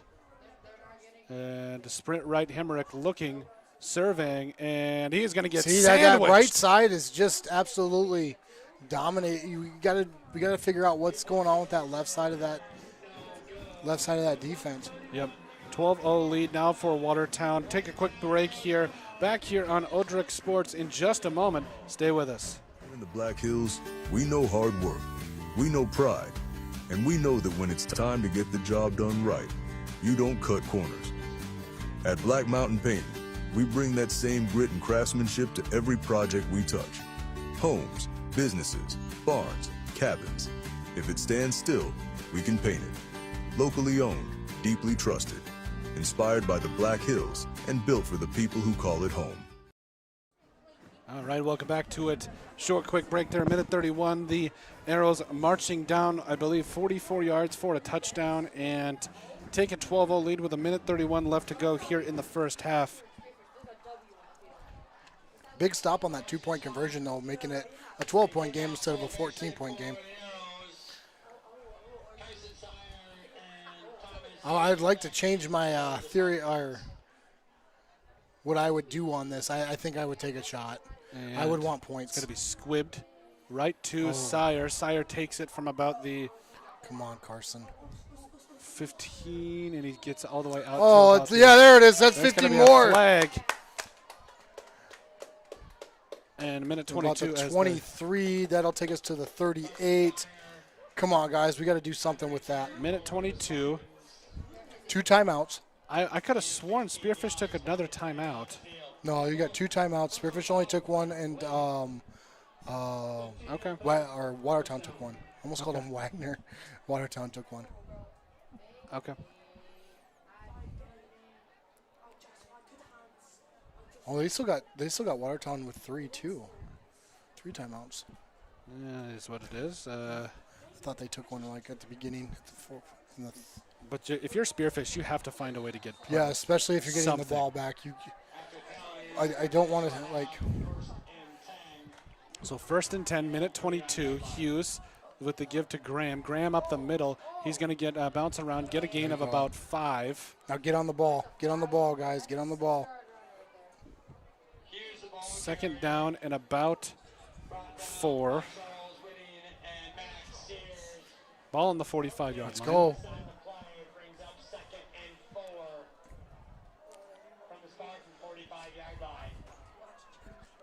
Way too much time.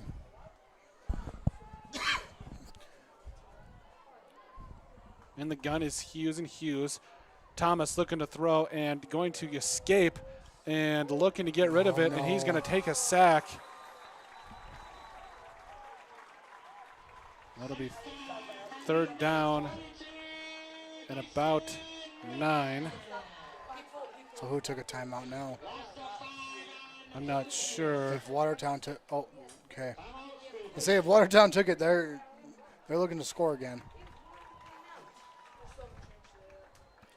So I think that makes sense if you're Spearfish. I mean, we got to figure out what we want to do here. 3rd down and 9. Just taking a 5 or 6 yard sack. And I know Hughes is trying to make a play, so I completely understand it. It's just we got to find a way to. It's like any of those quarterbacks, though. Like you see it in the NFL, you see it in college, and now you're starting to see it in high school, where there's film everywhere. There's YouTube, there's film everywhere. So the scrambling stuff is going to work to a point, but they're going to plan for it. Yep. So after the first year, you're going to get less and less of it every year afterwards. And you could see that Watertown had their DN stay home. They're on the outside edge, and they were able to kind of make that play and corral Thomas. Where last year, I think they got upfield, they tried to make a play that way, and that's Thomas is rolling out and going that way. I think Thomas's best lane is the middle. The middle has been open all night. I don't know why we're not seeing those short slants, anything like that. 3 wide receivers to the bottom of your screen. Thomas takes the snap, looking, surveying, throwing, and he throws. It's picked off. I think a little bit of a miscommunication. I think he was looking to potentially go long there, and that was intercepted by number 5, Gage Robinson, a junior, 5'8", 150. He was up against Carson Sire. Arrows will take over at their own 47-yard line. So 33 seconds left to go. 1st and 10 if you're Watertown. Ball on the 47-yard line. Thank you, Jake. He texted me, as long as the quarterback is, even if the quarterback is out of the pocket, as long as it makes it past the line of scrimmage, there's no intentional grounding in high school football. Okay. Thank you, Jake. And that is Hemrick in the gun with Shutt. Hemrick looking to throw. Nope, he's got instead a nice little run up the middle, and he doesn't have much. And I believe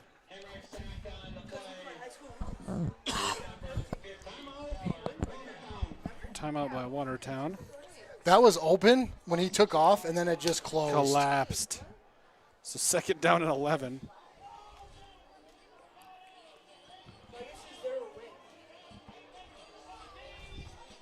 I'm looking here. Carter Clark, 6'4". They don't have any crazy height. Peterson, I'd be looking at Peterson, obviously Shutt. But if they're calling a timeout, they got something planned. Yep. And I would definitely have the playmakers in mind. I think you really got to, if you're Spearfish coming in at you're going to be coming in at halftime. I think we got to calm down. I think we're trying to get out of our own, like what our bread and butter is, and it's first game of the season, so there's going to be mistakes, a lot of things to correct, but I don't think there's any reason to panic here. Oh, absolutely not. It's the first game of the year. Yeah. So 2nd down, they say it's about 12. In the gun, there goes Hemrick looking and trying to get away from pressure, and he's going to be taking out across the 30, and he's going to be taken down at the 30-yard line. That's a gain of 15 yards, I believe. And Hemrick, he's got a little bit of wheels. Hemrick, the ball carrier, gain of 25 yards on the play. 25, excuse me. Wow. And they got on the ball and spiked it. That was... Wow. That was really well executed. That was with no time coming off that clock. 2 seconds. We had 18, now we're down to 16, and man. It still says timeouts left 3. I think they have 1. Yeah, I could be mistaken. I thought Spearfish took that other one. Yeah, Watertown has 1. Spearfish has 3. I don't know what's I think the scoreboard's messed up, but it is what it is. Yeah. But Watertown has that 1 timeout, and remember, they just have a kicker that just made a 41-yard field goal, so they're in field goal range right now. And Hemrick looking, surveying. He's going to throw long, that's a good ball. And Hughes, and that's going to be incomplete.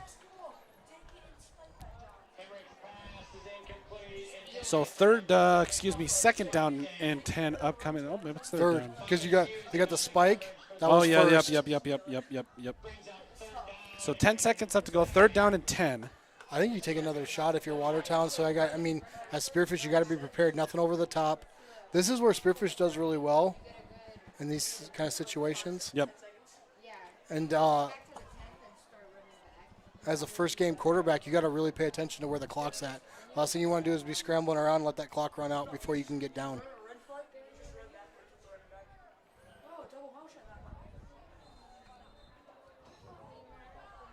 Looks like that's going to be. And that's their last timeout.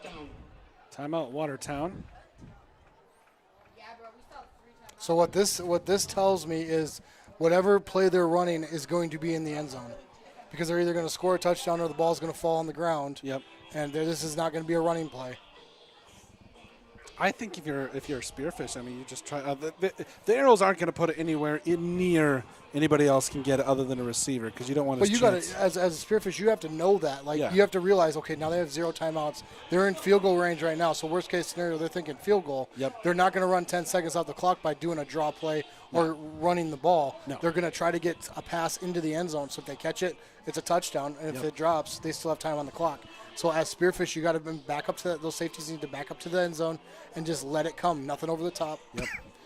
And let Sire and Vavrushka go get the ball. Put 1 on each side.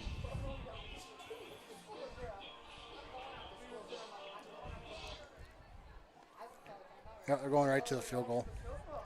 I don't mind it. Not wasting any moment here. 42.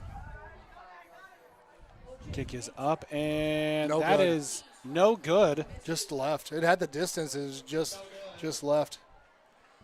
It's close, though. I mean, he's already 2 of 3 tonight. And so 4 seconds left to go. You got to think Spearfish, they're getting the ball in the second half. Oh, I go for it. You got to. Why not? Because if it's successful, yeah, then the Watertown coach feels a little silly for kicking that field goal in the third. And if you're Spearfish, I mean, what do you got to lose? I mean, yeah, you got nothing to lose. You've had a couple of turnovers. I think in the second half we're going to see a different Spearfish team. So anybody asking, the field goal, I learned this last year.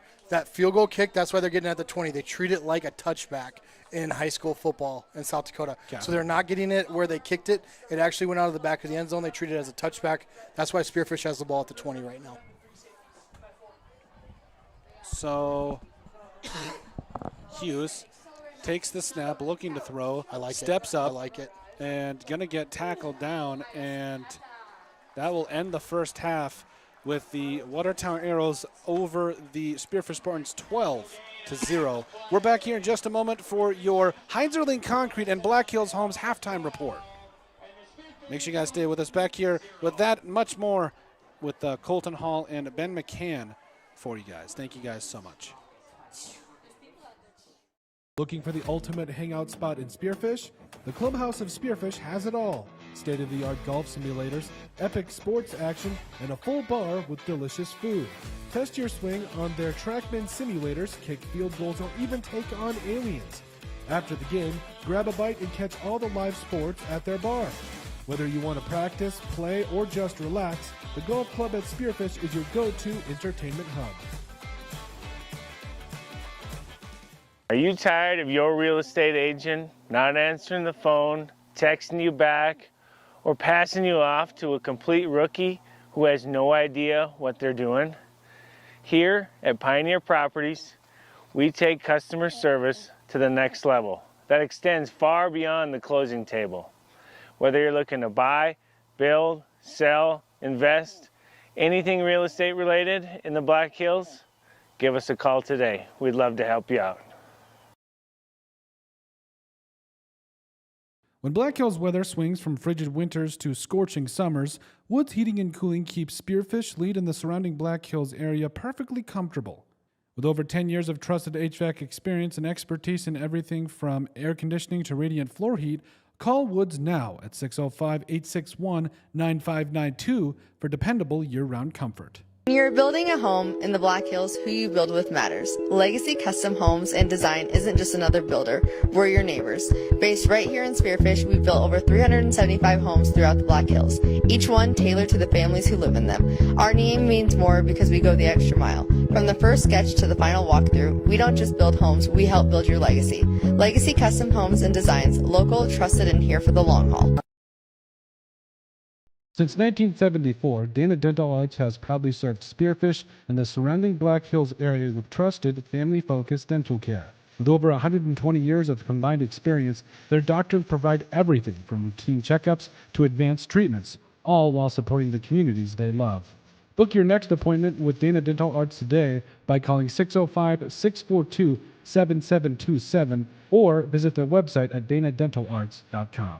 Looking for a great meal in Spearfish? Stop by Millstone Family Restaurant, serving up home-style favorites for breakfast, lunch, and dinner. Great food, friendly service, and a place the whole family will love. Millstone Family Restaurant in Spearfish, and go Spartans! Sometimes life looks fine from the outside, but inside, you know something needs to change. Maybe your marriage is struggling, your family feels disconnected, or things from your past are still affecting your life today. At Transformations Mental Health, we specialize in trauma, marriages, individual therapy, and working with students. Our therapists don't believe in a one-size-fits-all. We take the time to understand your story and help you create real change. Transformations Mental Health. It's more than talking, it's transformation. Pioneer Bank and Trust handles thousands of transactions every day, but it's not all about that. It's about the people. It's about our customers and providing them the best service possible. Our people greet you with a smile and know you by name. We have the knowledge and the expertise to serve your needs. At Pioneer Bank and Trust, we know that it's about the people, and our people are the difference. Don't settle. Pioneer.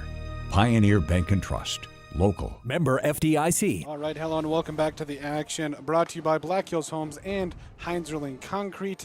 So the Spartans down 12-0 over, the Watertown Arrows all over the Spearfish Spartans up 12-0. And I got to be honest with you, it has not been great offensively. Haven't gotten a lot of momentum.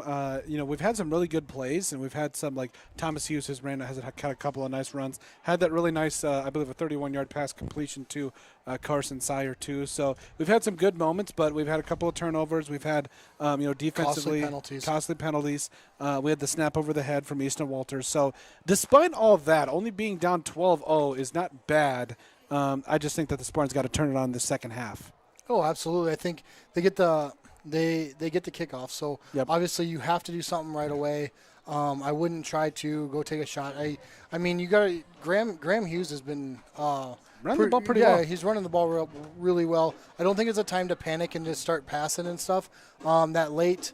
The time was getting weird, so like I can understand the passing towards the end of the half. Yep. But I think you go back to what was working. You get Graham involved a little bit more, and kind of take the pressure off his brother Thomas, because Thomas has kind of got that weight on his shoulders right now, where he's feeling he's got to either make a pass play. If it's not there right away, then he just kind of tucks it and goes. Yep. The only issue is Watertown's prepared for that, so I don't think they're prepared as prepared for Graham Hughes in the way he's kind of running downhill. So I think that's what you really kind of have to lean on if you're a Spartan. Yep. And I'm okay with them, spreading out the ball to their playmakers and everything. We just, I think offensively, I think we're going to see a different Spearfish team in the second half. Defensively, I think we've got to do a better job of setting the edge. It's really simple. That one side has to be able to have outside contain and set the edge. Yep. They're going, man. You're watching these linemen come up and get the chip block and then go to the second level. Yep. You're not going to take one of those 300-pound linemen as a linebacker on man-to-man. You got to continue to stay half man.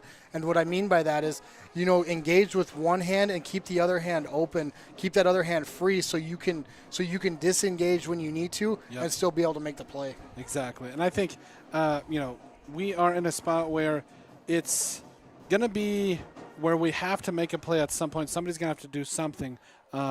Especially as this game, you can't let it get out of hand. Again, not necessarily time to panic, but at the same time, as the second half gets upon us, I think the big focus is, big play here and there. Don't panic, make your plays, and we go from there. So I don't even think you need the big play. I mean, the big play will eventually happen, but I think that opens up with Graham. Yeah. Graham, you have to establish a good running game. I like the shot initially at the first play of the game, but then go back to what works, and that for Spearfish. Since Teason has been here, that's been the running game with Hunter Walters, with Mick Bosch, and now with Graham Hughes. I mean, it's something that has to be established, and that'll open up the passing game. Yep. So once again, your Heinzerling Concrete and your Black Hills Homes. Good Lord, sorry, Matt. Halftime report. Again, it comes down to the Spartans, limiting the turnovers, no penalties. I think we're going to see a different team in the second half. Once again, thank you guys so much for joining us here on Odrick Sports and Spearfish Spartans Network. We've got a couple other games for you guys, game scores. So the girls, when it comes down to, let's see here, just running some charts, You said the boys were down 3-0 last time I checked. They're down 3-0 right now. This is soccer. Yep, this is soccer over against Sioux Falls, Washington. And then we've also got the girls, who I believe were the final score I saw was 6-0 for those of you watching back at home. So tough game. I mean, this is one of the best. They're one of the best teams in the state. There's really not a lot that you can say. You just kind of deal with it. But I mean, it's going to be something that the Spartans I know will continue to build on. So, but yeah, 6-0 was that final score for that one. The boys still battling it out here, and then of course your Spearfish Spartans football down 12-0 here as we head into halftime. So yeah, we'll be back here in just a moment on Odrick Sports. Stay with us as we give you the second half of Spearfish Spartans football. That'll do it. Council. There goes Thomas Hughes. That's going to be an alley-oop for Camden Davis. Out here in the Black Hills, we know hard work, we know pride, and we know that when it's time to get the job done right, You don't cut corners. At Black Mountain Painting, we bring that same grit and craftsmanship to every project we touch. Homes, businesses, barns, cabins. If it stands still, we can paint it. Locally owned, deeply trusted. Inspired by the Black Hills and built for the people who call it home. When you're building a home in the Black Hills, who you build with matters. Legacy Custom Homes and Design isn't just another builder, we're your neighbors. Based right here in Spearfish, we've built over 375 homes throughout the Black Hills, each one tailored to the families who live in them. Our name means more because we go the extra mile. From the first sketch to the final walkthrough, we don't just build homes, we help build your legacy. Legacy Custom Homes and Designs, local, trusted, and here for the long haul. Looking for the ultimate hangout spot in Spearfish? The Clubhouse of Spearfish has it all. State-of-the-art golf simulators, epic sports action, and a full bar with delicious food. Test your swing on their TrackMan simulators, kick field goals, or even take on aliens. After the game, grab a bite and catch all the live sports at their bar. Whether you want to practice, play, or just relax, the Golf Club at Spearfish is your go-to entertainment hub. When Black Hills weather swings from frigid winters to scorching summers, Woods Heating and Cooling keeps Spearfish Lead and the surrounding Black Hills area perfectly comfortable. With over 10 years of trusted HVAC experience and expertise in everything from air conditioning to radiant floor heat, call Woods now at 605-861-9592 for dependable year-round comfort. Are you tired of your real estate agent not answering the phone, texting you back, or passing you off to a complete rookie who has no idea what they're doing? Here at Pioneer Properties, we take customer service to the next level that extends far beyond the closing table. Whether you're looking to buy, build, sell, invest, anything real estate related in the Black Hills, give us a call today. We'd love to help you out. Out here in the Black Hills, we know hard work, we know pride, and we know that when it's time to get the job done right, you don't cut corners. At Black Mountain Painting, we bring that same grit and craftsmanship to every project we touch. Homes, businesses, barns, cabins. If it stands still, we can paint it. Locally owned, deeply trusted. Inspired by the Black Hills and built for the people who call it home. Looking for the ultimate hangout spot in Spearfish? The Clubhouse of Spearfish has it all. State-of-the-art golf simulators, epic sports action, and a full bar with delicious food. Test your swing on their TrackMan simulators, kick field goals, or even take on aliens. After the game, grab a bite and catch all the live sports at their bar. Whether you want to practice, play, or just relax, the Golf Club at Spearfish is your go-to entertainment hub.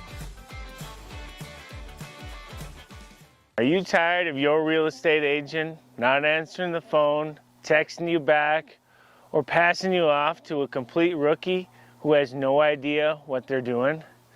Here at Pioneer Properties, we take customer service to the next level that extends far beyond the closing table. Whether you're looking to buy, build, sell, invest, anything real estate related in the Black Hills, give us a call today. We'd love to help you out. All right, we just got some other scores around the state in Friday night of football action here. We'll run to it real quick for you guys, Ben. Huron Tigers 13, T Titans 21. That's a big one. I had Huron at 3. Yep. So catch our ranking show. Yep. Be released on Monday. So catch our ranking show. Those rankings are going to change. That's at halftime. 13 Huron 13, T Titans 21. Sioux Falls Christian 14, Lennox Orioles 0 at half.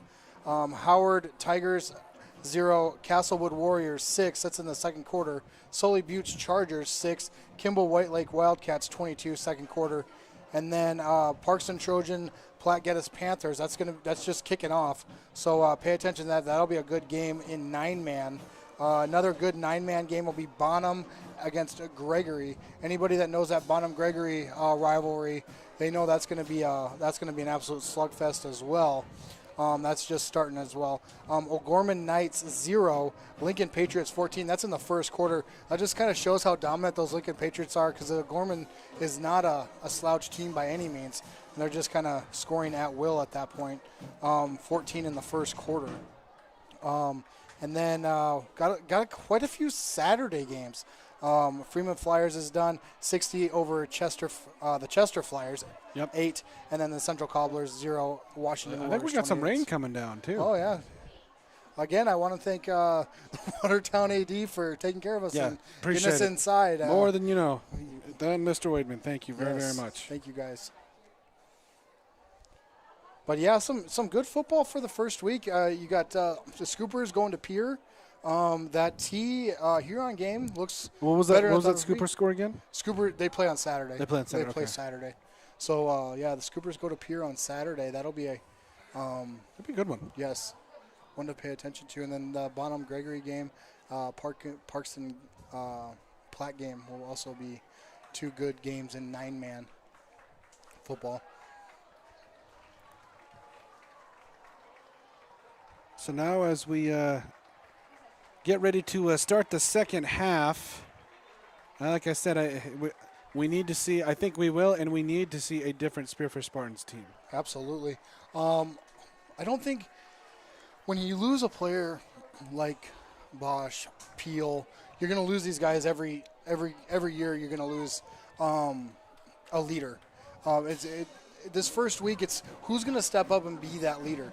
Thomas Hughes has shown glimpses of it, but he needs to understand, like, he doesn't need to throw him on the back. There's a lot of playmakers on Spearfish.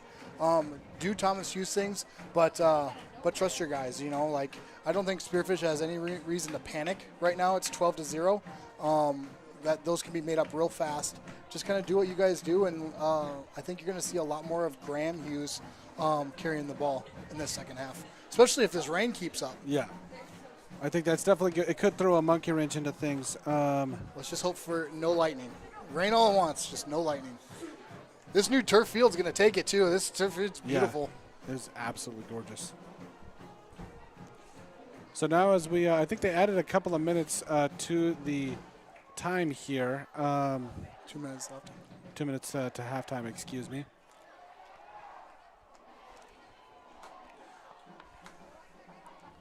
To be a fly on the wall, listen to what Coach Teason told him during halftime it'd be interesting. I'm interested to see how they come out. I think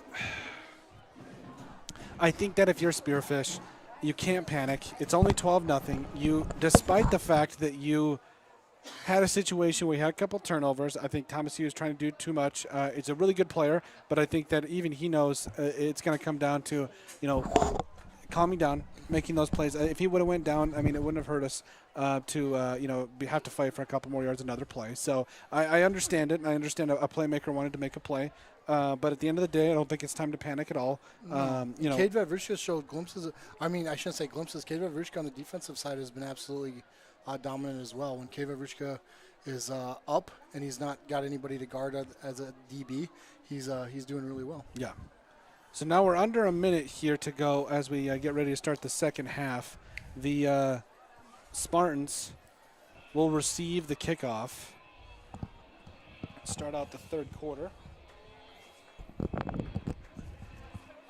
So we've had two squibs and a deep kick. So if you're that front line, you can't break early.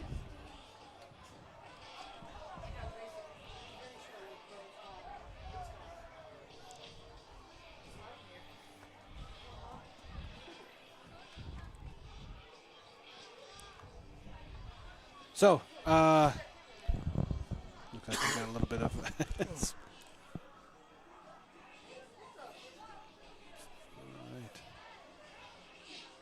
Now we go to. And you always see those teams that have those big, long bus rides play better in the second half anyway. Well, and Carson Schultz, you got to give him a lot of credit. Oh, he's coming out there and just booming a couple of kicks. Almost was good from 42. Yeah. And he's shown a lot. Distance was good. It was just off to the left a little bit. Yeah. And then Shutt's a real deal. I mean, we talked a little bit about him in the pregame, but he's a heck of a player.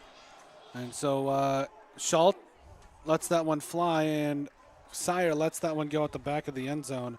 That kick was about 16 miles an hour as it went over Sire's head. Yeah.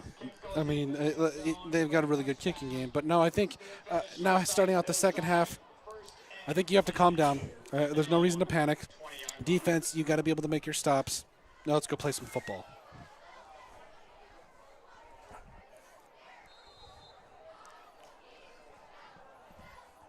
So first down and 10. Graham and Thomas in the gun. 2 wide receivers at the top of your screen, 2 at the bottom.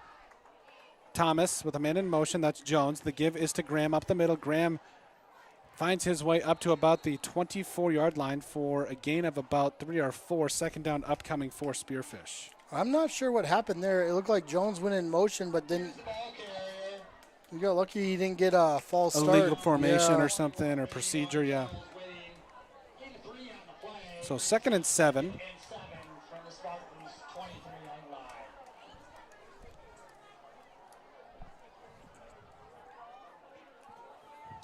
Hughes in the gun again. Thomas takes the snap, looking to throw. There it is. He's got Vavruska, and Vavruska drops it. They say no, he didn't have it. They say he caught it, and they're giving it to. Well, they're going to talk. They're going to talk a little bit. I think that he was about to, and then all of a sudden, I don't think he took enough steps. I think he was sitting on his butt anyway. And we're taking a look at the replay real quick.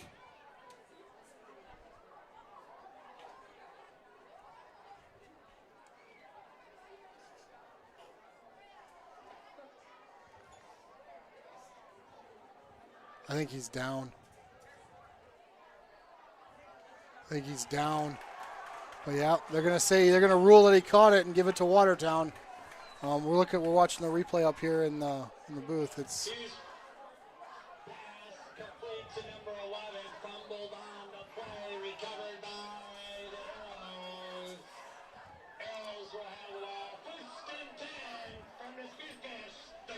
so 1st and 10 from the 30 for the.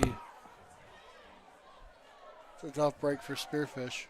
I mean, it's it's wet. The rain it looks like the rain stopped though. And now 1st and 10, ball in the 30. And Heinrich looking to throw. Yes. He's going to go down. He is sacked. I believe that's number 50, Keller Vega.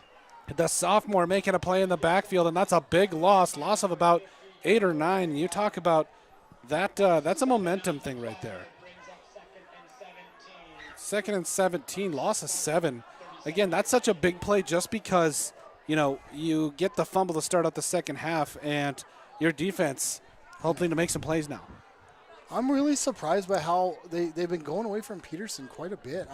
I'm waiting for this for them to take a shot with him. I think that Himmerich is a good running quarterback. I think they're still, it's the first game of the season, and I think he's definitely going to show some more stuff as Shutt goes out across the 35, and he's going to gain a couple more, dragging some defenders. He's got at least 8-9 yards. 3rd down upcoming. 3rd down in about everything Vega took away, he got back. Yep. 3rd down and 9. That's just good, hard running. And, I mean, Watertown, they've been doing it all night. It's just going to be about stopping it.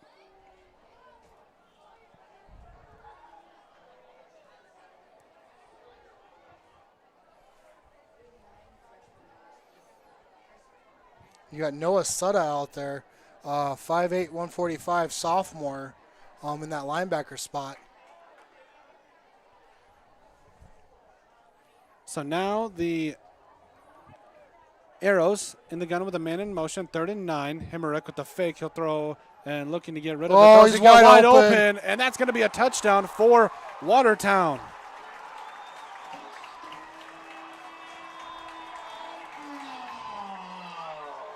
To be honest, when you think the stadium can't get any cooler, it starts doing neon lights and stuff. That's pretty crazy. Okay, that's pretty cool.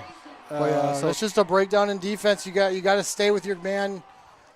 Safety got sucked up, and then they just went right over the top. He just kind of leaked out. Who was that? Is that Peterson? I did not catch it. Charlotte in now to attempt the PAT. And that'll go, and that kick is good.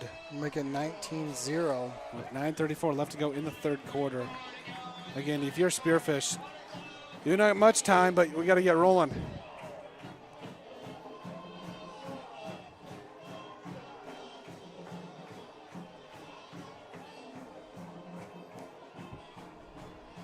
This is where you can't fall apart. You got to keep your head up, and you gotta play. I mean, and we've touched on it so much. Like, this is not the Spearfish of old. Like, I feel like in the past, everybody labeled us as somebody that would just give up. But this team is not. I don't see them hanging their shoulders. I think the offense looks ready to go make a play. Let's go make a play.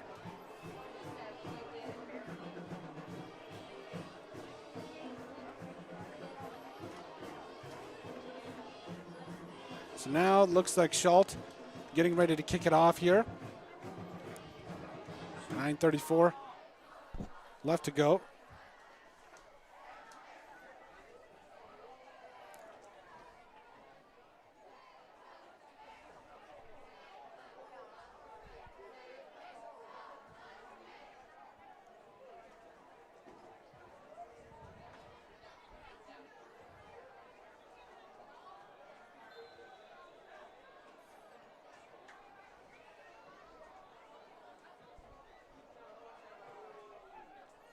That's Now returnable. back over to Sire.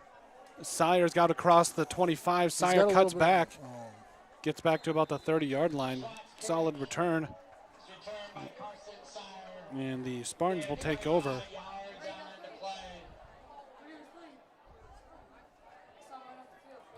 Overall, pretty good return. And now the Spartans going to start out again. The ball on the 30-yard line.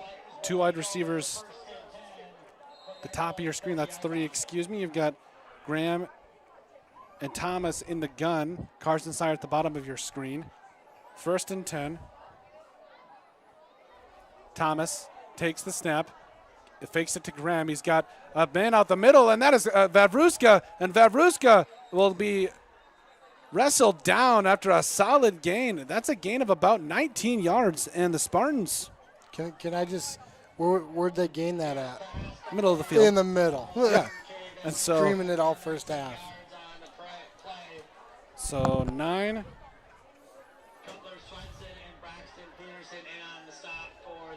Peterson on the stop for Watertown.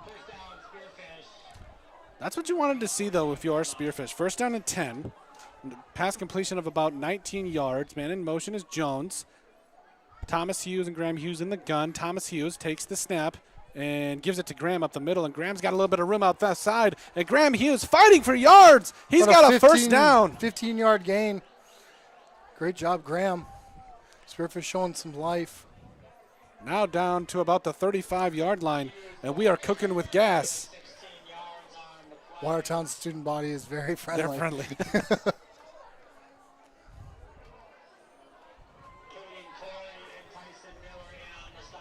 So now, ball on the 35. Keep going middle until those safeties have to go that way. When you can suck those safeties up, that's going to get Sire open like he was in that first play. So Jones steps up in that H-back, and that's going to be another give to Hughes. Hughes trying to get to the outside. He gets wrestled down. That's going to be loss of a couple. See, if you're watching now that you're watching that safety is not slanting hard to Sire. That safety's kind of staying home and staying in that middle. And so now 2nd and about 11, 2nd and 12. Robeson in on the stop for Watertown. In the gun is there. See, now he uses. Thomas takes the snap and gives it to Graham. And Graham are at the left side, and Graham gets out about the 25-yard line. About a yard short of the 1st down. Graham Hughes with an 11-yard run. Now 3rd down and short, upcoming for Spearfish. And that'll stop the clock, though. Feed that kid.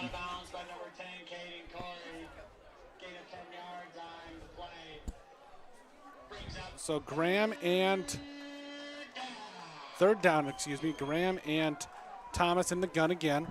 Takes the snap with the fake, and Thomas around the left side. Thomas has enough for a 1st down. He'll be upended, and that'll be enough for a 1st down. That's an argument on the bus between those two. Should have given it to me. No, should have kept it. And so Hughes gets a first down for Spearfish. Showing some life finally. Robeson and Scott in the stop for Watertown. Spartans in the gun. You've got, I can't keep saying it, man. They get the Hughes brothers in the gun. I know. The bottom of your screen now. It's there. It's there. Looking for the throw. Hughes throws. Yes. He's got, just can't quite find. That's not a bad ball. That's not a bad ball. Get out of bounds. Second down.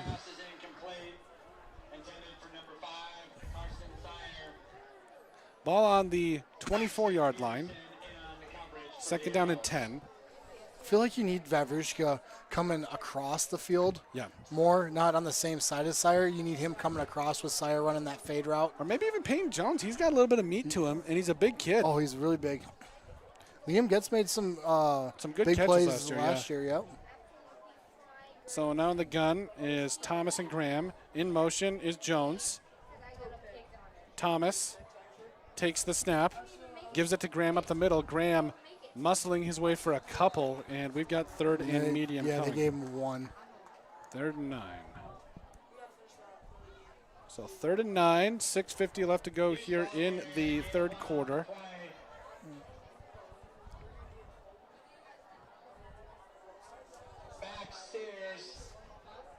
This is 4-down territory. Yeah, absolutely. You have to make a play here. You need a good little chunk here, and then you need to go convert. So Thomas takes the snap, fakes, looking, surveying, and somehow Thomas Hughes gets out of it. Thomas Hughes inside the 10, looking for the end zone. He's taken down at the 2-yard line, and Thomas Hughes has a first down. How do you get tackled like that? I have no idea.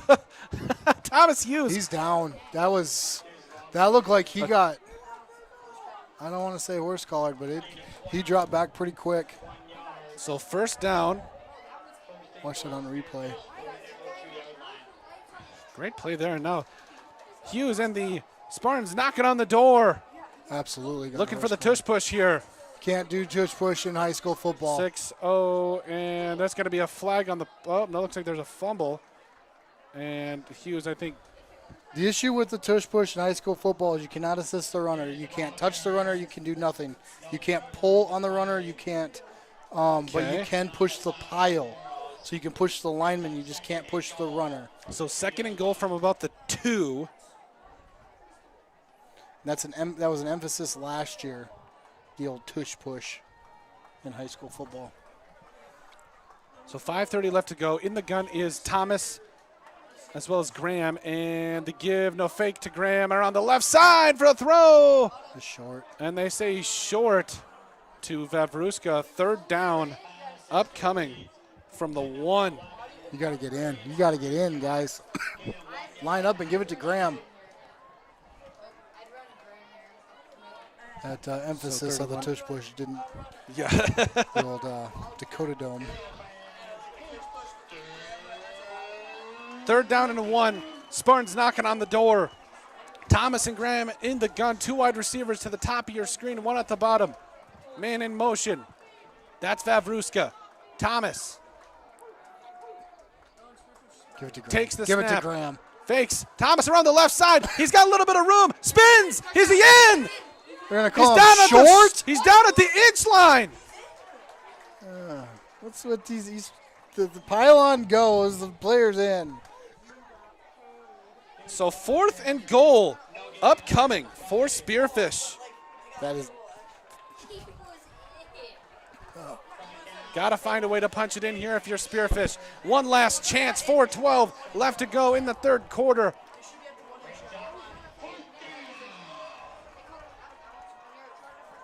Hughes in the gun with Graham. Thomas, 2 wide receivers at the top of your screen.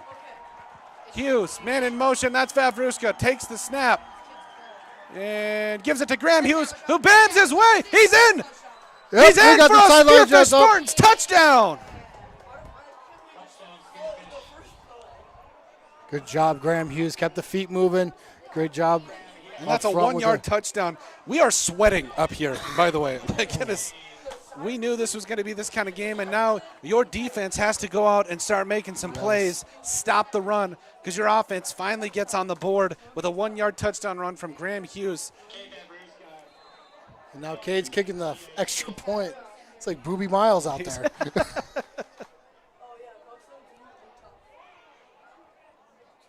Kick is up and good. I'd like to say number 10, great hold, Owen Meredith. Yeah. He got it down quick. And that'll do it. So 3:46 left to go in the third quarter. You've got the Spartans clawing back on a 70-yard touchdown drive, capped off with a 1-yard touchdown run by Graham Hughes. And we are back in business, cooking with gas, all the similes, whatever you want to say. We're back here in just a moment on Odrick Sports. Did they call that no good? I don't know. Nope, they put it up. They put it up. Put it Okay, up. we're back here in just a moment. Weather swings from frigid winters to scorching summers. Woods Heating and Cooling keeps Spearfish, Lead, and the surrounding Black Hills area perfectly comfortable. With over 10 years of trusted HVAC experience and expertise in everything from air conditioning to radiant floor heat, call Woods now at 605-861-9592 for dependable year-round comfort. When you're building a home in the Black Hills, who you build with matters. Legacy Custom Homes and Design isn't just another builder, we're your neighbors. Based right here in Spearfish, we've built over 375 homes throughout the Black Hills, each one tailored to the families who live in them. Our name means more because we go the extra mile. From the first sketch to the final walkthrough, we don't just build homes, we help build your legacy. Legacy Custom Homes and Designs, local, trusted, and here for the long haul. Since 1974, Dana Dental Arts has proudly... All right, welcome back to the broadcast here after hearing a quick word from the sponsors and the Spartans. And thank you, sponsors, for sponsoring us. Yes. Remember, official live stream of the Spearfish Spartans, and half of our sponsorships go back to the Spartans. And it's scholarships. It's everything we can do, whatever we can do. It's all about the kids. Most important thing, supporting our community. Absolutely. So, 3:46. Big time drive by Spearfish. And trying to find a make a play. Defense has got to do something. No kidding? Yeah. You're not fun. Oh, we got... that's a pooch! And onside, and somehow it's caught, and that's going to be about the 43. I mean, hey, as long as he got the ball, I get it. No. They'll take a second off the clock at 3:45, so, you know. Anyway, 1st and 10 from about the 43-yard line. That was interesting, to say the least. And now we are... You got to get a bigger bounce if you're going to kick that. You want that second bounce to be about 9 feet in the air. Yep. So you can go and make a play on it. So 1st and 10 for Watertown. Now defense definitely has to do something because now you got a short field. And any kind of punt's going to flip the field. So... You got shut in the deep as the deep back, Watertown. And they take the snap, they fake it. There it is. He's got to roll out, he throws, he's got, I believe that was the tight end. Great play by Hughes right Peterson there. Yep. Wrestles Peterson to the ground, gain of 3. 2nd down and about 7. I mean, dude's huge. So, you know. What is he listed at? He's listed at 11. He's listed at 6'3", 225. The crazy thing is he doesn't look that big in that huddle. No, but like you get down on the field, yeah, it looks sure. very different. So here they come, Hemmerich with the give to Miller. Miller with a there nice we go. play. Who was that? Zaya Torpy, one of them in there. Welcome to Friday, Zaya. That was awesome. 3rd and 7. And Zaya Torpy says, I think Zaya took a little bit of that too. But way to stand your ground. And I mean, just if you're Watertown, tick, you want to keep taking time off.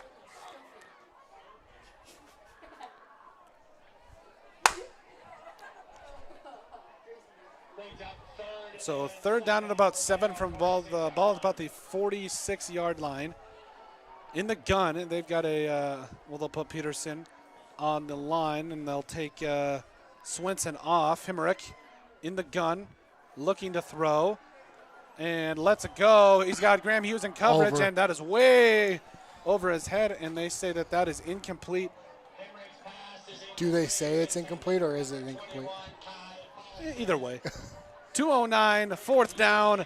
Spearfish looking to get the ball back. And, again, you have no room for error if you're Spearfish. That was a called route. I'd like to point that out because when you saw Peterson released and he got about 2 steps and he stopped. So that route was a called that throw was a called throw. He knew he was going deep with that.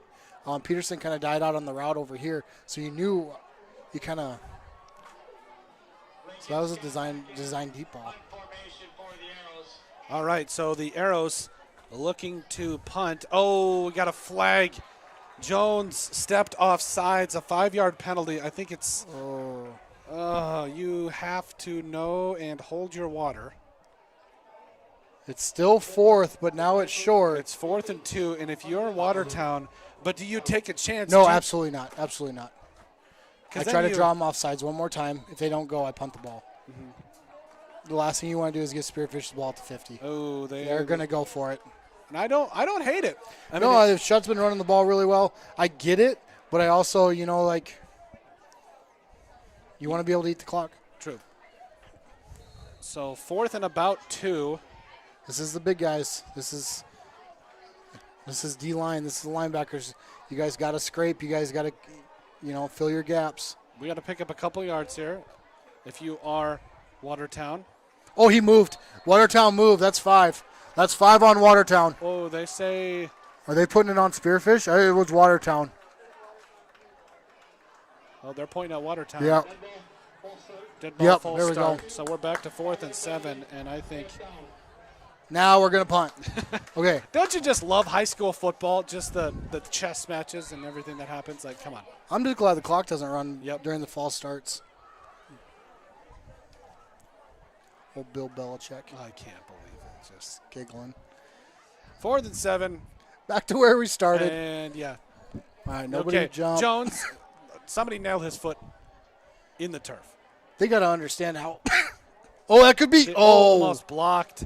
And Vavruska is going to get sandwiched back at about the 16, 17-yard line. That is gang tackling at his best. But great he'll get job the ball. by Watertown there.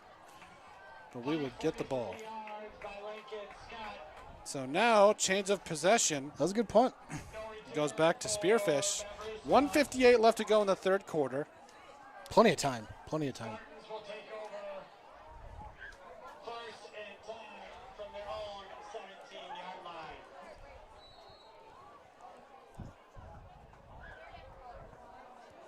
So now 1st down and 10 for Spearfish. Hughes, that's Thomas and Graham.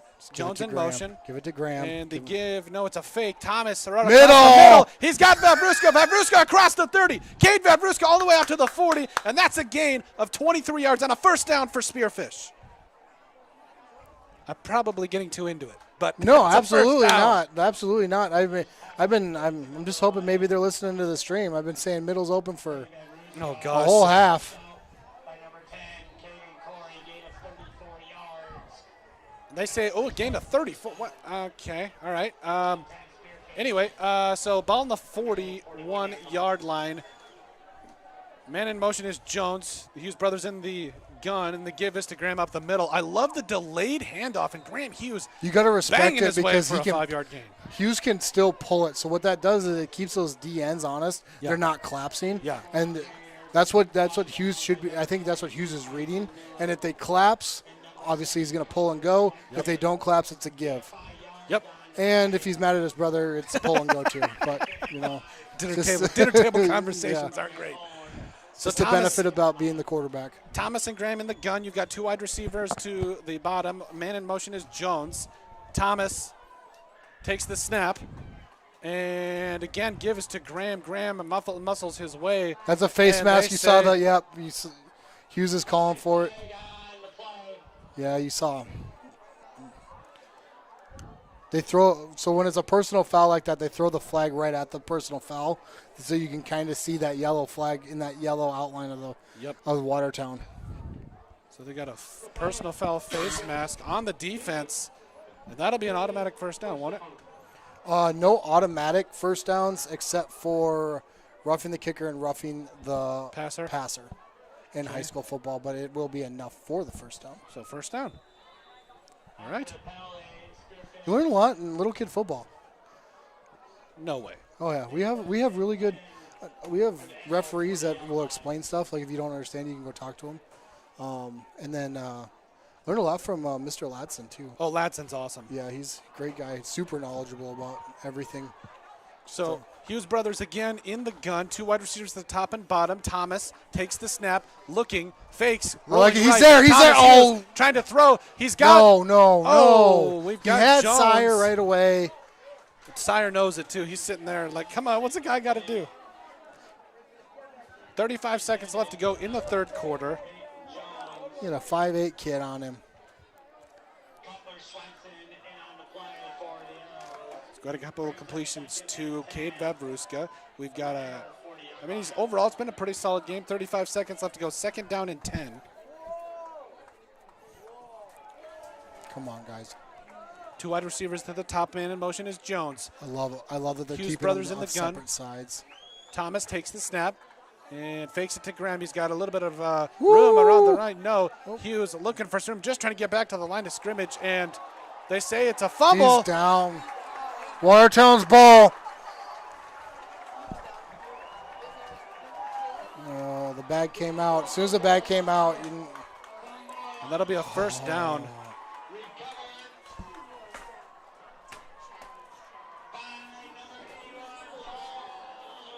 And they say that is recovered by Watertown. So we'll be back here in just a moment on Odrick Sports.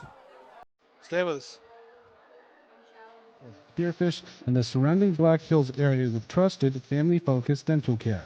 With over 120 years of combined experience, their doctors provide everything from routine checkups to advanced treatments, all while supporting the communities they love. Book your next appointment with Dana Dental Arts today by calling 605-642-7727 or visit their website at danadentalarts.com. Looking for a great meal in Spearfish? Stop by Millstone Family Restaurant. run up the to middle. the right. A shot. Be about 9. Spearfish knew they had to. When in close games like this and in tough games like this, you got to win the turnover battle. Already 3 turnovers, I think. Yeah. So now about 2nd and 8. Yeah, Hughes has 2. Vavruska has 1. And that'll end the third quarter. Again, I think it comes back down to got to be able to make plays. So we're back here in just a moment once again on Odrick Sports. Stay with us.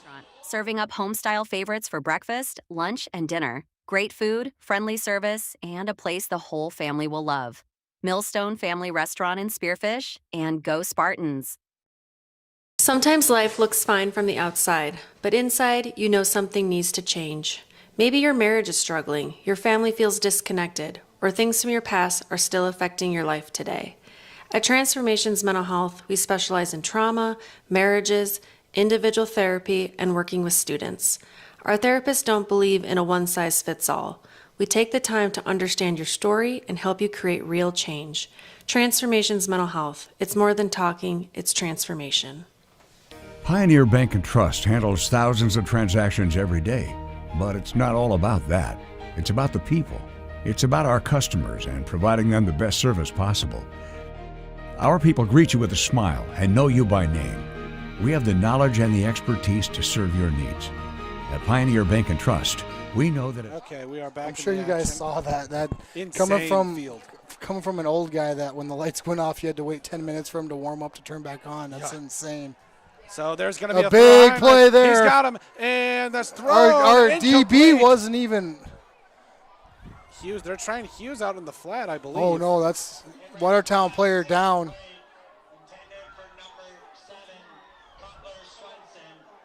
Cutler Swenson down there. There was no contact. I think he may have hurt his knee coming back to that ball. We will take a step aside here, back here in just a moment. about the people, and our people are the difference. Don't settle. Pioneer. Pioneer Bank and Trust. Local. Member FDIC. That'll do it. Heltzel. There goes Thomas. Side, that's going to be an alley-oop for Camden Davis. Out here in the Black Hills, we know hard work, we know pride, and we know that when it's time to get the job done right, you don't cut corners. At Black Mountain Painting, we bring that same grit and craftsmanship to every project we touch. Homes, businesses, barns, cabins. If it stands still, we can paint it. Locally owned, deeply trusted, inspired by the Black Hills, and built for the people who call it home. When you're building a home in the Black Hills, who you build with matters. Legacy Custom Homes and Design isn't just another builder, we're your neighbors. Based right here in Spearfish, we've built over 375 homes throughout the Black Hills. All right, hello and welcome back to the action. We are back, 3rd and short. And he did get up and walk off the his field. own power. So that's good to see. And Shutt banging up the middle. He's got a first down.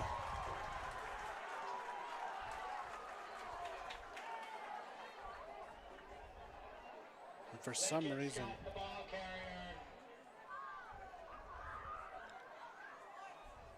Gain of 13 yards. Get it out for Watertown Arrows. First down.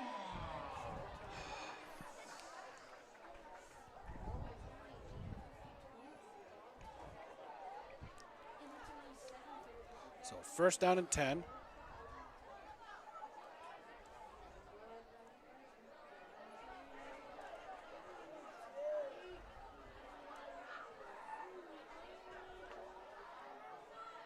Heinrich under center, man in motion is Sears, and there's going to be a timeout Watertown. Yep.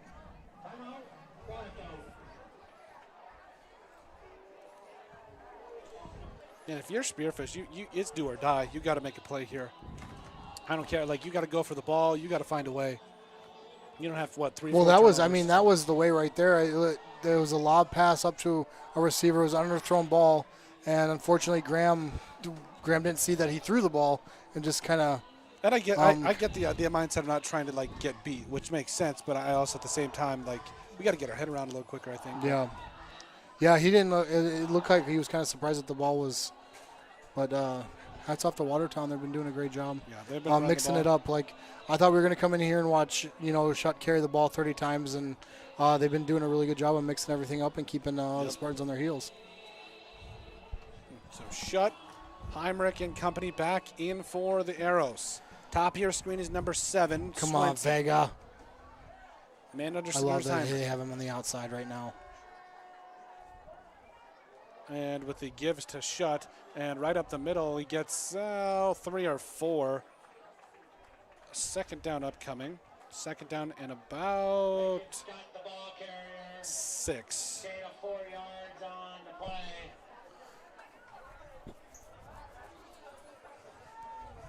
Ball on the 29-yard line. In comes Miller. Out comes Sears. From the Spartans 30-yard line. So when you're a linebacker, you got to be able to read those linemen. Those linemen will pop during a play, and then if they're not popping, you gotta come down hard. This 6 yards a pop and not filling gaps and stuff. It's got to be quicker. And Heinrich. That's a great job. It's a great job to string it out. Gain a couple there. So third down and about 4. The ball carrier. Gain of 3 yards on the play.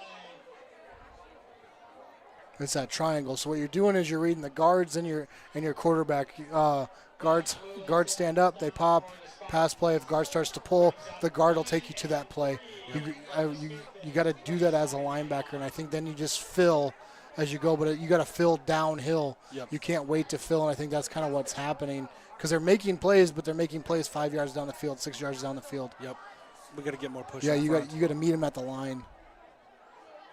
Watertown There it with is. the give, and that's going to be stuffed. Who was that? That was 4th down.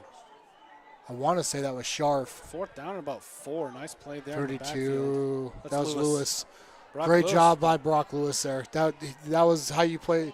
Little kids, if you want to know how to play linebacker, rewind that play and watch Brock Lewis. So 4th down and about 4, and the Arrows looking to put the nail in the coffin here.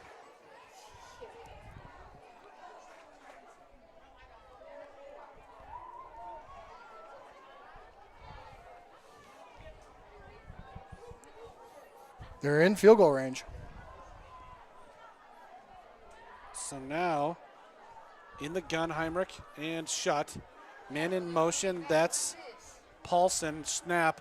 Heinrich looking, trying to throw, and almost, but nice play there. Nice pressure, too. I want to say that was Torpy. I want to take a second. Lincoln Shutt. That was football IQ at its finest. He could have got that ball, but he knew he was going to get tackled for a loss. Instead, he let that ball go to the ground. That way we got the original line of scrimmage. That helped the kicker out immensely because it's a difference between probably a 42-yard kick and a 46-yard kick. Mm-hmm. So great job good football IQ by Shutt. So now 1st and 10 for Spearfish. 8:44 left to go. Man in motion is Jones. Hughes. Oh, it was 4th. Never mind. I'm takes the snap. I was wondering. Let me ramble. He's got him deep, and that is Sire. Carson Sire inside the 35-yard line, and now the Spartans. Right in the middle of the field. Sorry. We get it. 1st down and 10 for Spearfish. Big time play. Big time throw. 38-yard throw from. That was over the top. That was a well-placed ball. He had a guy coming from the bottom side and a guy behind Sire. Great play by Hughes. Great catch by Sire. So 2 wide receivers at the top, 2 at the bottom. Hughes in the gun. Man in motion is Jones. Thomas Hughes. We got to come away with something. Takes the snap. Looking. Trying to get rid of it. Throws. He's got a man on. That's there it is. He's got some room. He's got across the 10. Come on, Cade. Come on, Cade. Inside the 5. He's got a big time 1st down and goal now for Spearfish. Now get up on the ball. Treat it like a 2-minute offense. Get up on the ball and move. 33-yard pass completion to Vavruska, and now the Spartans looking to make something happen here. Don't be subbing. Come on, guys. Get him in. Get him out. 1st down and 10. What are we?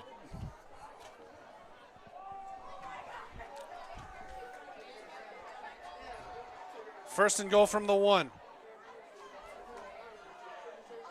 Man in motion is Vavruska. Hughes. Give it to Graham. Give it to Graham. Takes the snap. Gives it to Graham Hughes up the middle. And Graham Hughes, he's in for a touchdown. That'll cut the lead to and we 6 have got ourselves a game. With 7:41 left.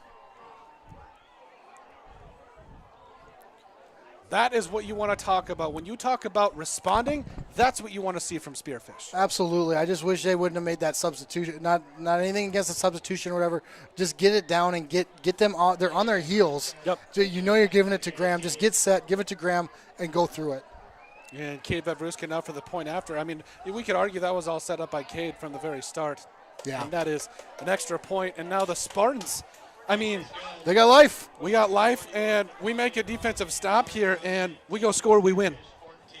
Well, you got to kick it. Yeah. We have to win. We just have to. Yep. We just have to score a touchdown. So, and again, that's the kind of thing that Coach Teason has been harping on. Like, what do you want to see? Like, how do you want to respond? And I mean, it looked bleak. What was it? 19-0 at halftime. I don't know about you. I didn't think it looked bleak. I mean, it all comes down to that bus ride, man. Like, dude, it's a slow start. You sit on the. Here's the deal: is they get some Red Bulls or something. Good Lord. Well, they took the interstate, came up from I think Mitchell, and then came up that way. Oh, okay. So they took the longer way. They stopped in Chamberlain, stretched their legs and stuff. But they're high school kids, man. You can't lock them down that long. It's a tough thing. I like the drive. The first our legendary man from DeSmet, McKinley Bickett. We appreciate you. One of our sponsors. Who's that? He's the owner of Woods Heating and Cooling. That's who he is. So no, yeah, but DeSmet. No, McKinley's a good guy. 7:41, third quarter. I got it. These lights are awesome. I know. I want some. Think they do like a smaller version for like backyard. I'll just go up there with like a strobe light. Yeah. Now we're back. We're cooking with gas, and Marta ready to send it away. And there's a good kick. Up and I like that kick. That goes right to Peterson. He's got some room up the middle, and there he goes, and boom! And he's got a little bit. I believe that was shut. Ooh, 32 with the stop, Brock Lewis. That was a touchdown-saving stop, and it didn't look like it felt good. So good job, Brock. Man, we gotta kind of button it up over here a little bit. 7:34, can't have much more of that. It was a good return. Return of about what, 34 yards? Yeah. So 7:34. That middle just opened up. Emmerich. He is with Shutt in the backfield.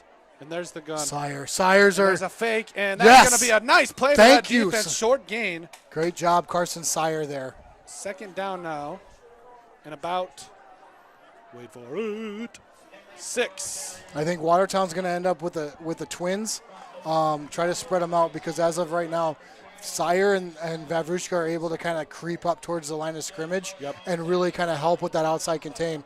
They took that away by adding the 2 wideouts on each side. So I would expect Watertown to kind of go back to that, but what I expect and what they do is completely different. True. And the Arrows under center with the handoff right up the middle, and a lot of different, and Shutt finding a way out across, and he almost breaks free. He's down at about the 30-yard line. That's a gain of 18. He's just a load to bring down. Lincoln. Yep, Lincoln Shutt. 5'11", 200 pounds. He's tough to bring down, but it looks like he's quick too. Yep.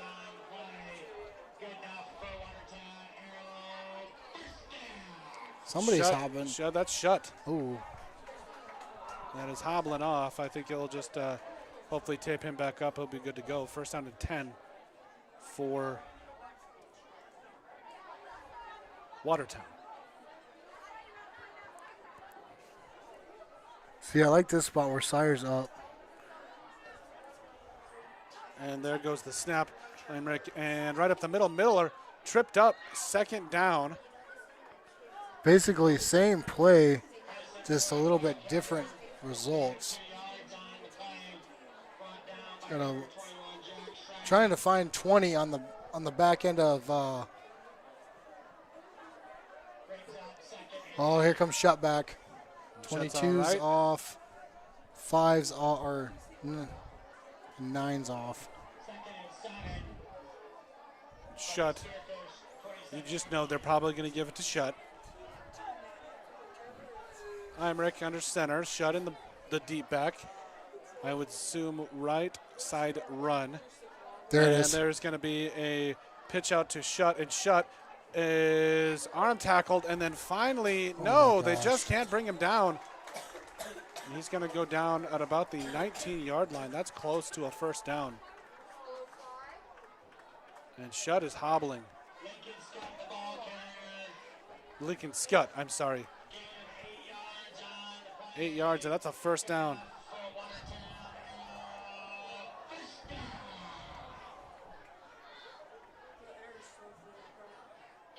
Now, first down and 10, ball on the 19. If you're Spearfish, you need to make a stand. This is your back against the wall. What are you going to do?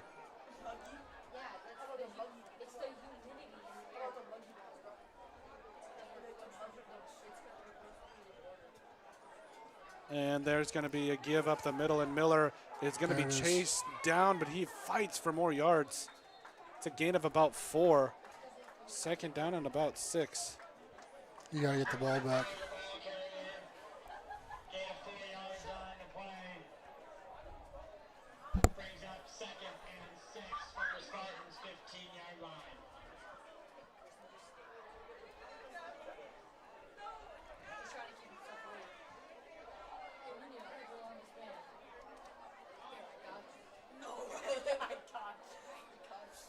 Miller, the back with Emmerich in the gun. 4:12 left to go.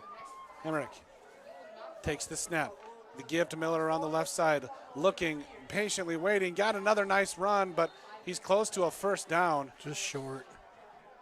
So gain of about 5 more. So third down and about 3.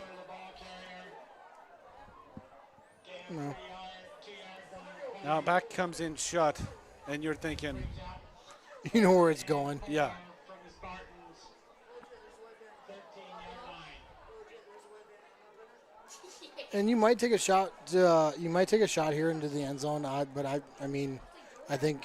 Yep. I think you're right. I think it's going to go to shot on that right side. 3:26. Shut the deep back and the Arrows in the eye. Give up the middle, and that is Stopped. close. Stopped. They're short. It's going to be They're fourth short. down and about 1. Are they pointing to a first down?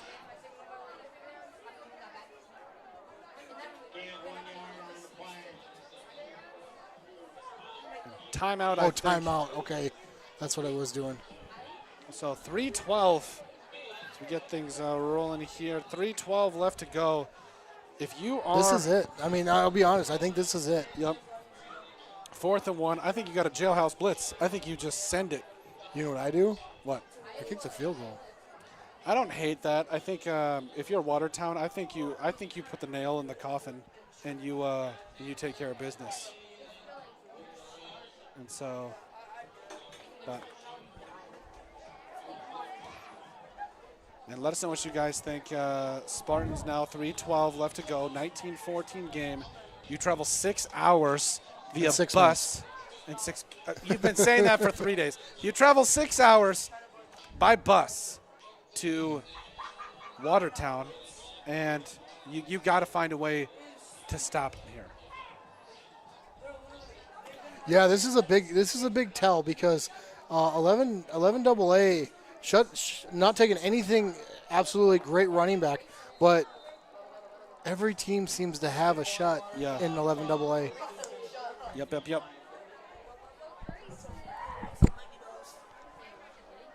So, here we go. 4th and 1, 3:12 left. Arrows in the eye. And looks like we've got a player that needs to come out for. No, it looks like they're taking out a lineman. I bet you it's blood or something. It wouldn't be blood. He might have his face mask or something. Yeah. See what they do down there. So this is interesting. So 4th and 1. Arrows take the snap. Give up the middle. Shut. Looks like he stopped. He stopped. Depending on where they he spot stopped. it. It depends That on side judge came on this side of the first down marker.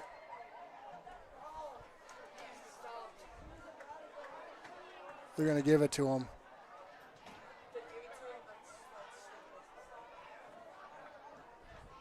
I wonder, like, there's got to be a change. They're going to measure. He's going over to the.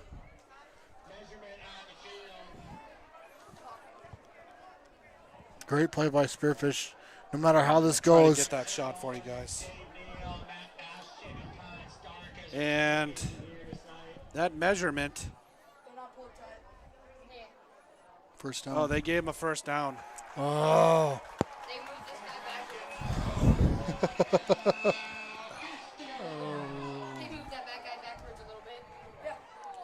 I mean, it wasn't even really close, so I'm like. You go to like the nearest like 20, and then you pull it tight from there. But they say 2:50 is back on the clock.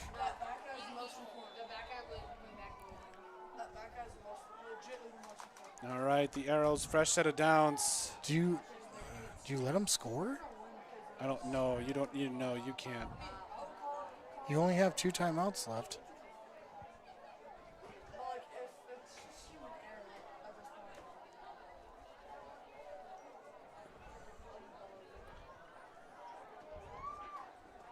And the Gunheimrich, again, shut around the left side. He's going to have a little bit of, he's going to walk into the end zone.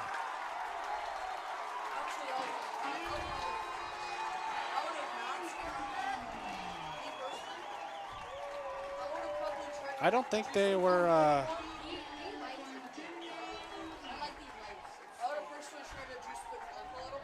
don't think that's an intentional play there, but.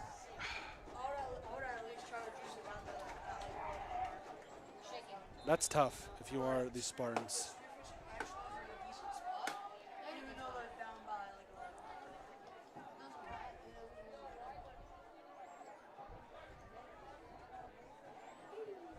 Kick is up and good. So again, yeah, I think if you're a Spearfish,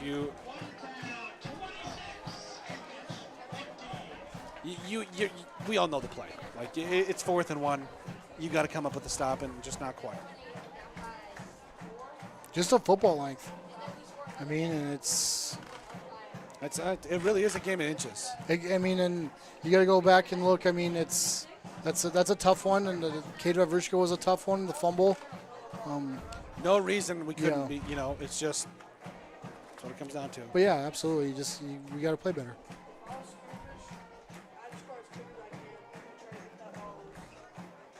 But like I've said it, and I said it in the pregame too. I mean that's a tough thing to get on a bus and. Everybody's got to travel. Yeah, 11A, you're traveling everywhere.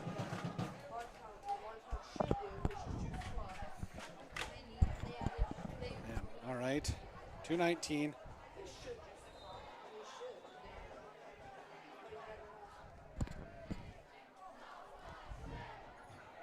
That one is going to be pooched right in the middle and jumped on.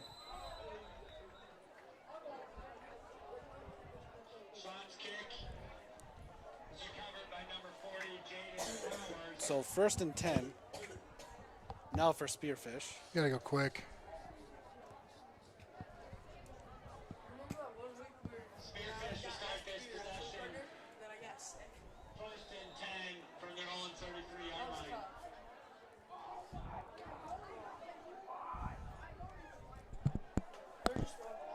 So now the Spartans in the gun again. Man in motion is Jones. Snap, fake. Hughes up the middle. Thomas Hughes got a little bit of room. Thomas Hughes going to be taken down after a 1st down run. Clock stops after every 1st down. So, I mean, you just got to make sure if you're going to run that, you got to get 10. So get on the ball, get the play, and go. The clock's supposed to stop anyway.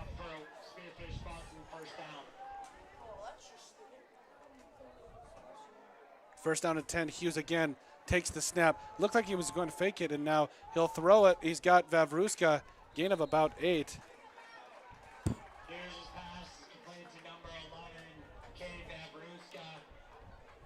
Gain of 6 on the play. Brought down by number 8. That's tough. Spartans in the gun again, a minute 35 now. And having a stoppage here. Timeout, Watertown. So 1:30 left. They're just gonna back them up and keep everything in front. That's what the coach is telling them right now. Hey, no press. We don't want anything over our heads. Nope. Just these 10-yard gains will be fine. Don't worry about it. Let's just. 2nd and about 4 for the 6-yard reception from Vavruska.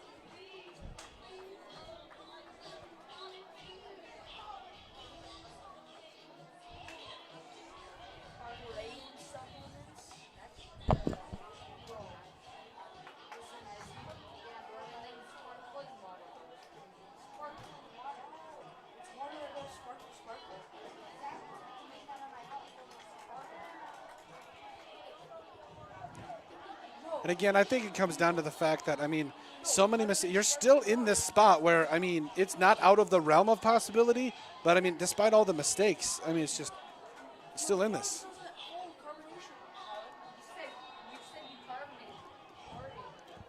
And we're back. 2nd and 4. Hughes takes the snap, gives it to Graham around the right side. Graham running, and he's trying to get out of bounds. He can't. That's going to be a 1st down run, but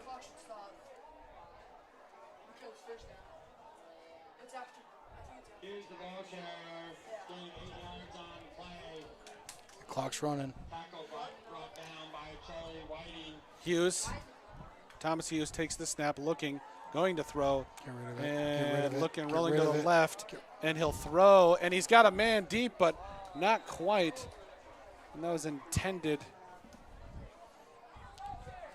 for number 3. Here's his pass, is incomplete, intended for number 3. Broke in on the play, number 10, Katie Corey. Brings up 2nd and 10. From the Arrow 42-yard line. 107 left to go. 2nd down and 10.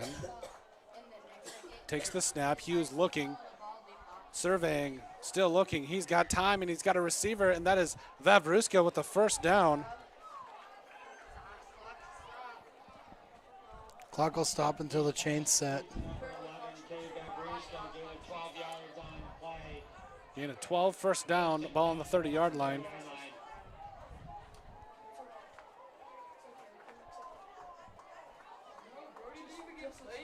Spartans looking, and he's going to throw it long. It's got a jump ball and can't quite get there. Sire in and out.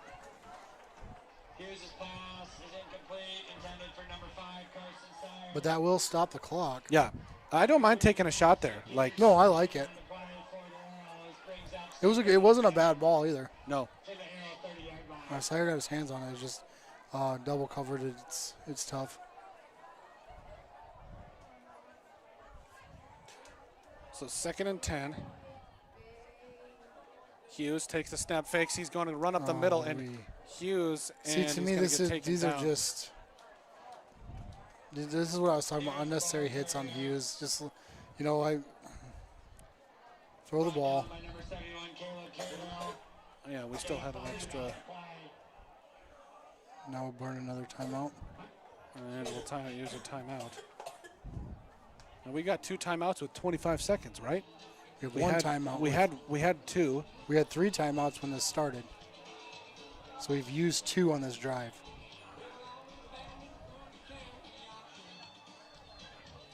$25 seconds left to go. Yeah, 1 timeout left. So we need to score, kick an onside kick, score. Yep. Ball game. And again, crazier things have happened. Yeah, and again, it just comes back down to, what this game means and what It's traveling, and everybody wants to say that, but overall, it's little mistakes. It's the turnovers. You talk about. You had a Thomas Hughes. What was it? We were deep in their territory. We had a fumble. We had an interception. A bad snap. Like penalties. It's not that it's not fixable. It's week 1, and I think the Spartans can't fix it if they can't come out with a win here. And then really shore up that outside contain. I think Watertown saw it and they took advantage of it. False start. Zaya Torpy false start. These little things. You're pass blocking. Takes the snap. Hughes looking. And he'll throw it long, and he does have Vavruska, and that is going to be incomplete. Ball's going to come in harder. Here's his pass intended for number 11, carried by Vavruska, broken up by number 7, Cutlass Watson. 20 seconds left, 4th down. 4th down, and 10 to go from the Arrow 30-yard line.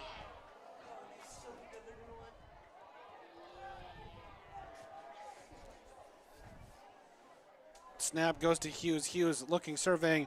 He's rolling right, and he will throw. And he's got a first down and out of bounds. So that'll stop the clock with 12 seconds left. Caught by Jones. It's his first reception of the night. I believe it's his first career reception, too, if I'm not mistaken. I could be wrong.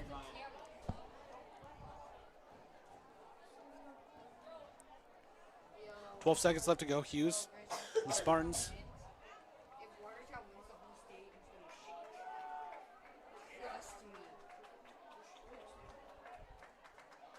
Takes the snap. Hughes, jump ball, back shoulder throw, and they're going to touchdown. Call offensive pass interference on that. As soon as they created separation, he threw the flag. So my guess would be offensive pass interference. Yeah. Oh, no, it's defensive pass interference. Coach is saying decline it. Nice. Touchdown for Spearfish. Touchdown pass. I believe that was to Carson Sire. And the Spartans, with 8 seconds left, will score 26-20.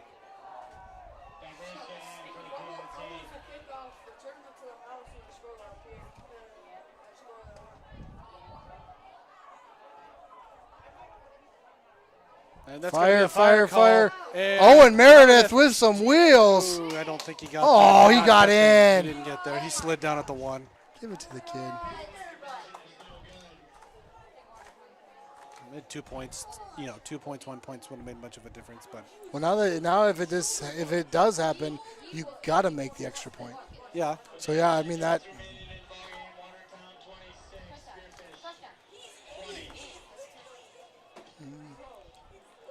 But I could have sworn I saw his knee fall down before, but No, they got a better angle down there. But So- good hustle by Owen Meredith. I say we sky high this thing and yeet it, but then you can fair catch it. Yeah, So it's got to be an onside kick. The only issue is I think you're still trying to Cato Versus your kicker. yeah. Which is not. I'm not saying anything bad about that, but he's not Marcus. Yeah, that's true. And it's Varsity being like the full-time Yeah. kicker. But it doesn't look like is Cade kicking it. I think it's Marta. Marta's kicking it. Yep. And he's a good kicker. He played a lot of soccer. I know he's a stud. So I mean, anything's You might see possible. something crazy.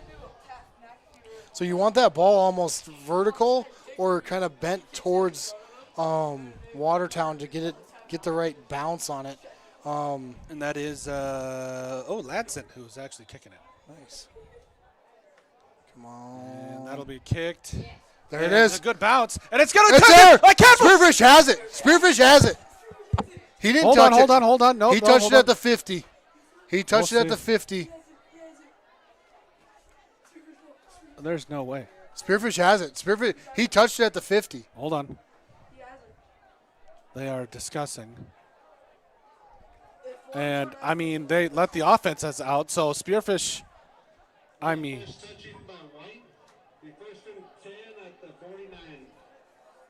They're going to call it illegal touching at the 49. So they're saying Spearfish touched the ball about 6 inches before the 50.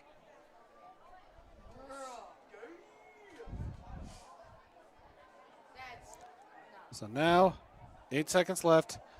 Watertown in victory formation.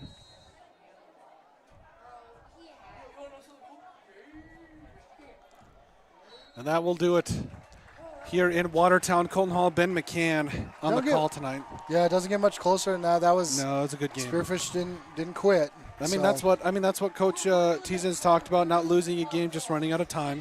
So the field is cool. The field is awesome. But we will be back here for our post-game report and players of the game, brought to you by Black Mountain Painting here in just a moment. Stay with us on Odrick Sports.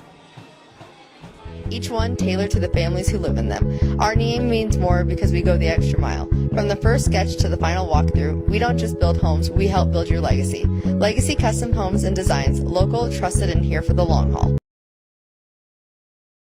Looking for the ultimate hangout spot in Spearfish? The Clubhouse of Spearfish has it all. State-of-the-art golf simulators, epic sports action, and a full bar with delicious food. Test your swing on their TrackMan simulators, kick field goals, or even take on aliens. After the game, grab a bite and catch all the live sports at their bar. Whether you want to practice, play, or just relax, the golf club at Spearfish is your go-to entertainment hub. When Black Hills weather swings from frigid winters to scorching summers, Woods Heating and Cooling keeps Spearfish, Lead, and the surrounding Black Hills area perfectly comfortable.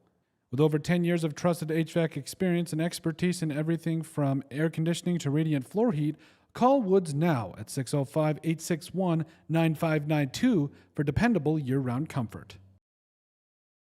Are you tired of your real estate agent not answering the phone, texting you back, or passing you off to a complete rookie who has no idea what they're doing? Here at Pioneer Properties, we take customer service to the next level that extends far beyond the closing table. Whether you're looking to buy, build, sell, invest, anything real estate related in the Black Hills, give us a call today. We'd love to help you out. Out here in the Black Hills, we know hard work, we know pride, and we know that when it's time to get the job done right, you don't cut corners. At Black Mountain Painting, we bring that same grit and craftsmanship to every project we touch. Homes, Businesses, barns, cabins. If it stands still, we can paint it. Locally owned, deeply trusted. Inspired by the Black Hills and built for the people who call it home. All right, guys. Hey, real quick as we wrap things up here at the Arrows Stadium in Watertown, Colton Hall and Ben McCann. Player of the game. Graham Hughes. Okay. Graham Hughes dictated the pace of the game. Graham Hughes, first varsity start, absolutely came in, did exactly what he was asked to do. They just got away from Graham. The game kind of dictated that a little bit. Yeah. But when everybody was kind of, I don't want to say making mistakes, but errors of the first week, yeah. Graham stepped up and he wasn't doing that. He also played a very good defensive game and really helped set that edge and lock down that left side of the ball. So Graham Hughes is my player of the game. I would argue Vavruska, just because there are multiple times like you needed to get into position of scoring and you need your playmakers to be there, and I felt like Vavruska caught a couple nice passes, got him into scoring position. But I completely understand. Yeah, Sire's another one that you gotta kind of mention. And, it's disappointing. Without a doubt. I think this Watertown team is better than what people are giving them credit for. Yeah. I think that Shutt is a real deal. Yep. I think that the quarterback situation, a lot of good balls. Yep. And they have decent receivers. So I think Watertown is going to be a better team than what we thought and what kind of the whole state thought. So we'll see what happens the rest of this week. There's some pivotal games, especially on Saturday. See where everything lines up. I'm excited to come out with the rankings on Sunday and then have the show out on Monday. So kind of see where everything lands. Yeah, no, I think it's going to be fantastic. And like we said, win or lose, we're here for the Spartans. Let us know what you guys thought in the comments section down below. Thank you guys also so much for joining us tonight for the coverage. We'll have our stats as well as everything else for you guys out later tonight. So make sure you guys are tuning into odricksports.com for the latest news articles. Plus, I know that Mr. Roder did make the trip with us. We will have photos as well. He always has great photos. He does a fantastic job for us. So once again, thank you so much. Colton Hall, Ben McCann here signing out one last time from Watertown. Thank you guys so much. If you did travel safe and take it easy. And thank you, Watertown.